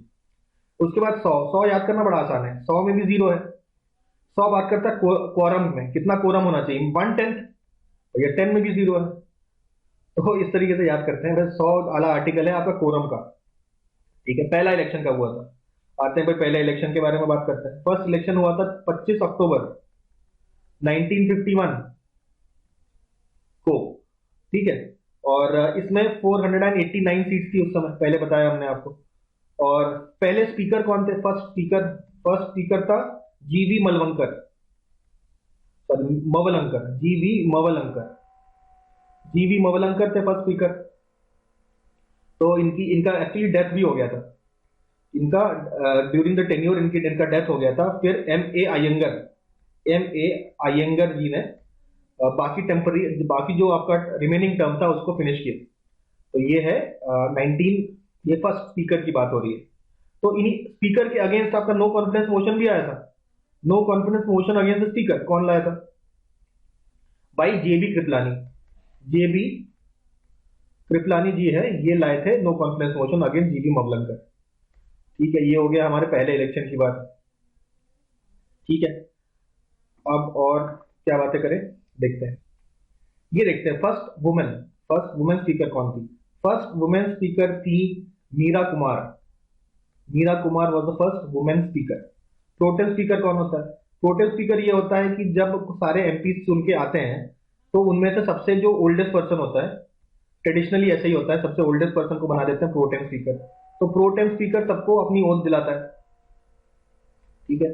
उसके बाद सारे एमपी बन के आ जाते हैं, वो आपस में चूज करते हैं कि स्पीकर कौन हो जाएगा, तो अपना स्पीकर वो लोग खुद इलेक्ट कर लेते हैं, ठीक है। ये तो बात होगी स्पीकर के इलेक्शन की। स्पीकर के रिमूवल की बात कर लेते हैं। स्पीकर के रिमूवल वही, आपको सिंपल मेजोरिटी से आप एक रेजोल्यूशन पास कर दीजिए लोकसभा में, वोटिंग करा दीजिए और स्पीकर को हटा दीजिए, ठीक है। ध्यान रखने वाली बात है, जब ऐसे रिमूवल का प्रस्ताव आएगा तो इसका चेयरमैन कौन होगा, मतलब जो सदन का अध्यक्ष कौन होगा उस समय, तो कोई भी हो, लेकिन ये नहीं होंगे जो आपके स्पीकर हैं, जो आपके स्पीकर हैं वो नहीं होंगे, किसी और को बनाया जाएगा हेड, ठीक है। क्या स्पीकर अपने रिमूवल में वोट दे सकते हैं? बिल्कुल वोट दे सकते हैं, लेकिन कास्टिंग वोट चला जाता है उनका, कास्टिंग वोट नहीं कर सकते। कास्टिंग वोट क्या होता है? जब वोट हमारी इक्वलाइज हो जाएंगे तो वो टाई ब्रेकर जो है ना, टाई ब्रेकर, जो वोटों का टाई ब्रेकर करने के लिए कास्टिंग वोट, स्पेशल वोट मिलता है स्पीकर को, लेकिन अपने रिमूवल में वो ये वाला वोट डाल नहीं सकते, लेकिन एज अ मेंबर एक वोट डाल सकते हैं, ठीक है। तो ये रिमूवल के बारे में बात होगी। फर्स्ट वुमेन हो गया। 84 भी हम लोग देख चुके हैं, मिनिमम एज के बारे में। मिनिमम एज 25 साल और 30 साल का कॉन्सेप्ट देखा हमने, ये राज्यसभा का, ये लोकसभा का। उसके बाद 324, ये तो इलेक्शन कमीशन से रिलेटेड है, देख के पता चल रहा है। तो इसमें कहा गया है कि जो चीफ इलेक्शन कमिश्नर है उसका काम होगा इलेक्टोरल रोल्स बनाने का, इलेक्टोरल रोल्स बनाने का जिम्मेदारी चीफ इलेक्शन कमिश्नर को मिलेगा। अब बात करते हैं हम लोग आरपीए एक्ट 1951 की। थोड़ा पहले भी बात किया था हमने इसको दोबारा एक बार देख लेते हैं, ठीक है। RPA act, representation of people act 1951 में क्या क्या बोला गया है? बोला गया है कि भैया आप लोकसभा इलेक्शन लड़ना चाहते हैं, लड़िए, कोई दिक्कत नहीं, लेकिन कहां से लड़ेंगे? जहां पे आप वोटर है वहीं से। ये पहले भी डिस्कस किए हैं, दोबारा शॉर्ट में डिस्कस कर लेते हैं। राज्यसभा में लेकिन ऐसा सिस्टम नहीं है। हमने कहा 2003 में एक अमेंडमेंट आता है, उसमें कहा कि राज्यसभा आप कहीं भी सीट लड़ सकते हैं, आपका वोटर आईडी कहीं का भी बना हो, लेकिन आप कहीं से भी इलेक्शन लड़ सकते हैं, किसी भी प्लेस से, ठीक है। तो लेकिन लोकसभा में नहीं, जहां आपका वोटर आईडी है वहीं से आपको इलेक्शन लड़ना है, ठीक है। तो ये बात हम लोग को समझ में आ गई है। नेक्स्ट भाई सीटों की बात करते हैं। तो कुछ कुछ सीटें ऐसी हमको याद रखनी है जिसमें एक ही सीट है केवल, तो मैच द फॉलोइंग वगैरह में अगर आएगा तो इसको आप मार्क कर सकते हैं। वैसे कोशिश करिएगा सारे स्टेट्स ही याद होने चाहिए, तो लेकिन सारे स्टेट्स तो याद रखना डिफिकल्ट होता है, तो कुछ कुछ स्टेट्स याद रखना जरूरी है, ठीक है। तो ये देखिए, चंडीगढ़, चंडीगढ़ हो गया, सिक्किम हो गया, मिजोरम हो गया, नागालैंड हो गया, मिजोरम, नागालैंड, फिर आपका पुडुचेरी और आपका दादरा एंड नगर हवेली। दादरा एंड नगर हवेली ये सब देख रहे हैं आप, पुडुचेरी, दादरा एंड नगर हवेली, चंडीगढ़, ये सब यूनियन टेरिटरीज है, तो इसकी भी सीटें हैं आपके लोकसभा में। ये चीज बात समझ में आ रही होगी। मिजोरम, नागालैंड, सिक्किम, इन सबकी केवल एक सीट है। इसके अलावा कुछ और देख लेते हैं कि एमएमटी, एमएमटी, मणिपुर, मिजोरम, त्रिपुरा, ये मणिपुर है, मणिपुर, मिजोरम और त्रिपुरा, ठीक है। ये वाला एमएमटी अलग है। एक और एमएमटी हम लोगों ने पढ़ा था शेड्यूल 5 वाला, उसमें ये आपका मणिपुर नहीं था, मणिपुर की जगह मिजोरम है, लेकिन ये मणिपुर है, मेघालय है और त्रिपुरा है। इसके साथ आपका अरुणाचल प्रदेश भी है, गोवा भी है। तो इन सब में हम लोग देखते हैं कि 2 ही सीटें हैं आपकी लोकसभा की, ठीक है। तो ये भी पता, तो सीटें हैं वो 1971 के सेंसस के हिसाब से बना हुआ है, सब जानते हैं हम लोग, ठीक है। 2026 तक हमारा लॉक्ड है, ये भी हम लोग जानते हैं, 2026 तक, ठीक है। तो नेक्स्ट कम्स की एसटी की सीटें कुछ देखनी है। सबसे ज्यादा एसटी की सीटें कहाँ पे? एमपी की, एमपी में है। एमपी में टोटल 6 सीट्स हैं ऑफ एसटी कैटेगरी। तो और यूपी में अगर आपसे पूछे कितनी सीटें हैं एसटी के लिए, तो कोई भी सीट आपका रिजर्व नहीं है एसटी के लिए इन उत्तर प्रदेश। फिर बात करते हैं सबसे लार्जेस्ट कॉन्स्टिट्यूएंसी, लोकसभा कॉन्स्टिट्यूएंसी में आपसे पूछा जाए सबसे ज्यादा जो सीटें, सबसे ज्यादा बड़ा एरिया वाइज कौन सा कॉन्स्टिट्यूएंसी है, तो गाजियाबाद, गाजियाबाद, गाजियाबाद, गाजियाबाद जो है उसको सबसे बड़ा है, ठीक है। उसके बाद नेक्स्ट पेज, नेक्स्ट पेज में जाते हैं। नेक्स्ट पेज में आपको ये सारे लोकसभा है, अलग अलग लोकसभा, ये एकदम प्रॉपर याद होना ही चाहिए, इसका कोई ऑप्शन है नहीं, तो ठीक है। इसको याद करने के लिए याद रखिए, आपको केवल 2 याद करने हैं, बाकी सब ऑटोमेटिक याद होता है। एक तो आपका 9th लोकसभा, 9th लोकसभा याद रखिए, दिसंबर 1989 से चालू हुआ था 1991 तक। 9th के बाद आप 12th याद रखिए, ये आपका अटल बिहारी वाजपेयी का था, मार्च 1998 से अक्टूबर 1999 तक, ठीक है। ये दोनों अगर आपको याद रहेंगे तो सारे याद हो जाएंगे। देखिए, देखते हैं कैसे। देखिए पहले तीन, फर्स्ट, सेकंड, थर्ड इजी है। फर्स्ट, सेकंड, थर्ड में आपके जवाहरलाल नेहरू जी थे, तो 51 से 57 जवाहरलाल नेहरू, 52 से 62 जवाहरलाल नेहरू, तो फर्स्ट और सेकंड तो हो गया, 5-5 साल, बड़ा आसान है याद रखना। उसके बाद छठे साल में 62 में इलेक्शन होता है, 67 तक चलना था, तो 67 तक चलता जरूर है, लेकिन बीच में जवाहरलाल नेहरू जी की डेथ हो जाती है। तो उसके बाद लाल बहादुर शास्त्री थर्ड लोकसभा में ही प्रधानमंत्री बनते हैं, और उसके बाद उनकी भी डेथ हो जाती है। फिर Indira Gandhi remaining term complete करते हैं। उसके बाद 67 में दोबारा इलेक्शन होता है, ये होता है फोर्थ लोकसभा में इंदिरा गांधी पहली बार चुन के आती है, लेकिन 1971 में, ठीक है। उसके बाद कुछ पॉलिटिकल टर्मोइल होता है, उसके बाद दोबारा इंदिरा गांधी बनती है फिफ्थ। और फिफ्थ जो है हमारा लार्जेस्ट, सबसे ज्यादा समय तक लोकसभा चलने वाला, ठीक है, लार्जेस्ट टाइम तक, सबसे मैक्सिमम टाइम तक 6 साल तक चला था, 71 से 77। भाई 6 साल तक क्यों चला था? भाई 5 ईयर तो नॉर्मल चलना था, 1 साल बढ़ा दिया इन्होंने इमरजेंसी के लिए, टोटल हो गया 6 साल। तो 6 साल के लिए लोकसभा चला था, फिफ्थ लोकसभा। आसान है। तो आई होप यहां तक बिल्कुल क्लियर है। 1977 तक सारी बातें क्लियर है, ठीक है। 1977 में क्या होता है? 1977 में ऑब्वियसली इंदिरा गांधी के अगेंस्ट होते हैं लोग, और उसके बाद 6 लोकसभा में आपके मोरारजी देसाई बन के आते हैं, लेकिन मोरारजी देसाई के बाद चरण सिंह बनते हैं। तो ये दोनों आपके 6 में होंगे, ठीक है। 5th 6th भी आसानी से याद रह जाएगा। उसके बाद काम बड़ा आसान है। एक 1980 से पहुंचे, 1980 में इंदिरा गांधी फिर आती है, 84 में उनकी डेथ हो जाती है, 84 में बनते राजीव गांधी। तो 7th 8th हो गया, 84 से 89 तक रहता है। उसके बाद 89 वाला इलेक्शन इंपॉर्टेंट है, 9th में का याद रखना है आपको। 9th में राजीव गांधी के बाद आपकी वीपी सिंह सरकार और चंद्रशेखर सरकार बनाता है। वीपी सिंह और चंद्रशेखर बनाते हैं 9th, फिर आता है 10th। अब तो आपको पता है ना, 9th आपका 89 से 91 है, क्योंकि हमने कहा था 2 ही याद रखना है आपको, ये 9th तो याद रखना पड़ेगा आपको। तो 8th तक बड़े आसानी से याद होता है। पहले 3 जवाहरलाल नेहरू वाले, उसके बाद आपके 4th 5th आपकी इंदिरा गांधी का, उसके बाद 77 पहुंच गए हम लोग, उसके बाद छठा आपका मोरारजी देसाई का, तो 6th हो गया, 1980 तक हो गया। 1980 के बाद तो आसान है। उसके बाद दोबारा इंदिरा गांधी आती है, उनकी डेथ होती है, उसके बाद राजीव गांधी 5 साल के लिए आते हैं, 89 हो जाता है। 89 से लेकर 91 तक हमारा 9th है, ठीक है। 91 के बाद भी आसान है, पीवी नरसिम्हा राव हमें याद रखिए 10th लोकसभा के में आप प्राइम मिनिस्टर बनते हैं, 5 साल रहते हैं, 96 तक पूरा टर्म कंप्लीट करते हैं। फिर 11th फिर एचडी देवेगौड़ा, अटल बिहारी वाजपेयी, आई के गुजराल। तो 96 से लेकर 98 तक 3 प्रधानमंत्री बदल जाते हैं। तो 11th काफी टर्मोइल भरा होता है, ठीक है। तो ये आपका 9th, वैसे 11th भी याद होना चाहिए, लेकिन आप समझ सकते हैं 2 टर्मोइल वाले हैं, ये 9th वाला टर्मोइल वाला है और 11th वाला टर्मोइल वाला है, ठीक है, 9th और 11th। उसके बाद आपका 12th याद रखना है। कुछ ही दिनों के लिए प्राइम मिनिस्टर बनता है अटल बिहारी वाजपेयी, 1998 मार्च 1998। फिर अक्टूबर में फिर इलेक्शन होता है। अब देखिए 13 से लेकर 17 तक कोई इशू नहीं है भाई।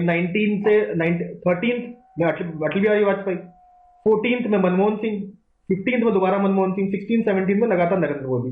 तो आफ्टर द 12th याद रखना आसान है, ठीक है। ट्रिकी केवल 9th और 11th है, तो बाकी सब 5 साल का चला है। तो इस तरीके से अगर आप इसको देखेंगे तो आसानी से चीजें याद हो सकती हैं, ठीक है। अब आते हैं कुछ और चीजों पर।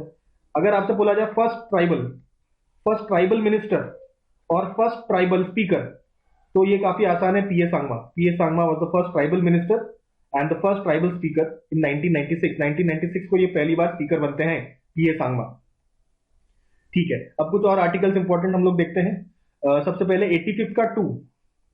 तो 85 का 2 ये बताता है कि जो लोकसभा डिसॉल्व होता है ना समय से पहले, तो वो किसका रिकमेंडेशन होना चाहिए? Recommendation of PM.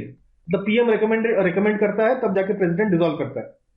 तो काउंसिल ऑफ मिनिस्टर्स और प्राइम मिनिस्टर के रिकमेंडेशन से डिसॉल्व होता है आपका लोकसभा टर्म कंप्लीशन से पहले। अगर प्राइम मिनिस्टर और काउंसिल ऑफ मिनिस्टर के पास अगर प्रॉपर या तो नो कॉन्फिडेंस मोशन पास हो गया हो, या तो इनको लग रहा है कि अब ये रिजाइन कर दिया हो इन्होंने क्योंकि उनके पास मेजोरिटी नहीं है, तो इस केस में तो कॉन्स्टिट्यूशनल में वाइज, कॉन्स्टिट्यूशन में क्या लिखा है भाई? पीएम और काउंसिल मिनिस्टर के एडवाइस से ही डिसॉल्व होगा, ठीक है। तो लेकिन प्रैक्टिकल हमने देखा है कि भाई या तो नो कॉन्फिडेंस मोशन हो जाए, या तो आपका मेजोरिटी चला जाए, रिजाइन कर दे, तो ये सब तरीके हो सकते हैं आपके डिसॉल्व करने के, ठीक है। नेक्स्ट 100 वाला हमें याद है, कोरम 1/10। तो अच्छा 1/10 से याद आया कि कोरम आपका 1/10 है, और जो ऑपोजिशन पार्टी का स्टेटस लेने के लिए कम से कम 1/10 सीटें होनी चाहिए आपकी लोकसभा में, तब आपको ऑपोजिशन का सीट मिलता है। उसके बाद 101 और 190 एक ही चीज है, ठीक है। 101 ये कहता है कि 60 दिन तक अगर आप नहीं आते हैं पार्लियामेंट में तो आपकी सीट गई। सिमिलर केस आपका 60 दिन तक अगर आप लेजिस्लेटिव असेंबली में नहीं आते हैं, एब्सेंट रहते हैं, तो भी आपकी सीट चली जाएगी, ठीक है। तो ये सारी बातें हुई हैं। तो अगला आप बोलेंगे कि क्या कोई ऐसा व्यक्ति था जिसको ये रूल से 101 वाले रूल से हटाया गया? तो 101 से रूल हटाने वाला 2000 में एग्जाम्पल है, एक एमपी थे जिनका नाम था बजिंदर सिंह हमदर्द। बजिंदर सिंह हमदर्द जी को हटा दिया गया था क्योंकि वो 60 दिन से ज्यादा एबसेंट हो गए थे, तो इसीलिए उनका जो मेंबरशिप है कैंसिल कर दिया गया इन द पार्लियामेंट। तो आज के दिन का हम लोग यहीं पे कंप्लीट करते हैं। पार्लियामेंट का थोड़ा पोर्शन रह गया है, वो हम लोग नेक्स्ट क्लास में देखेंगे।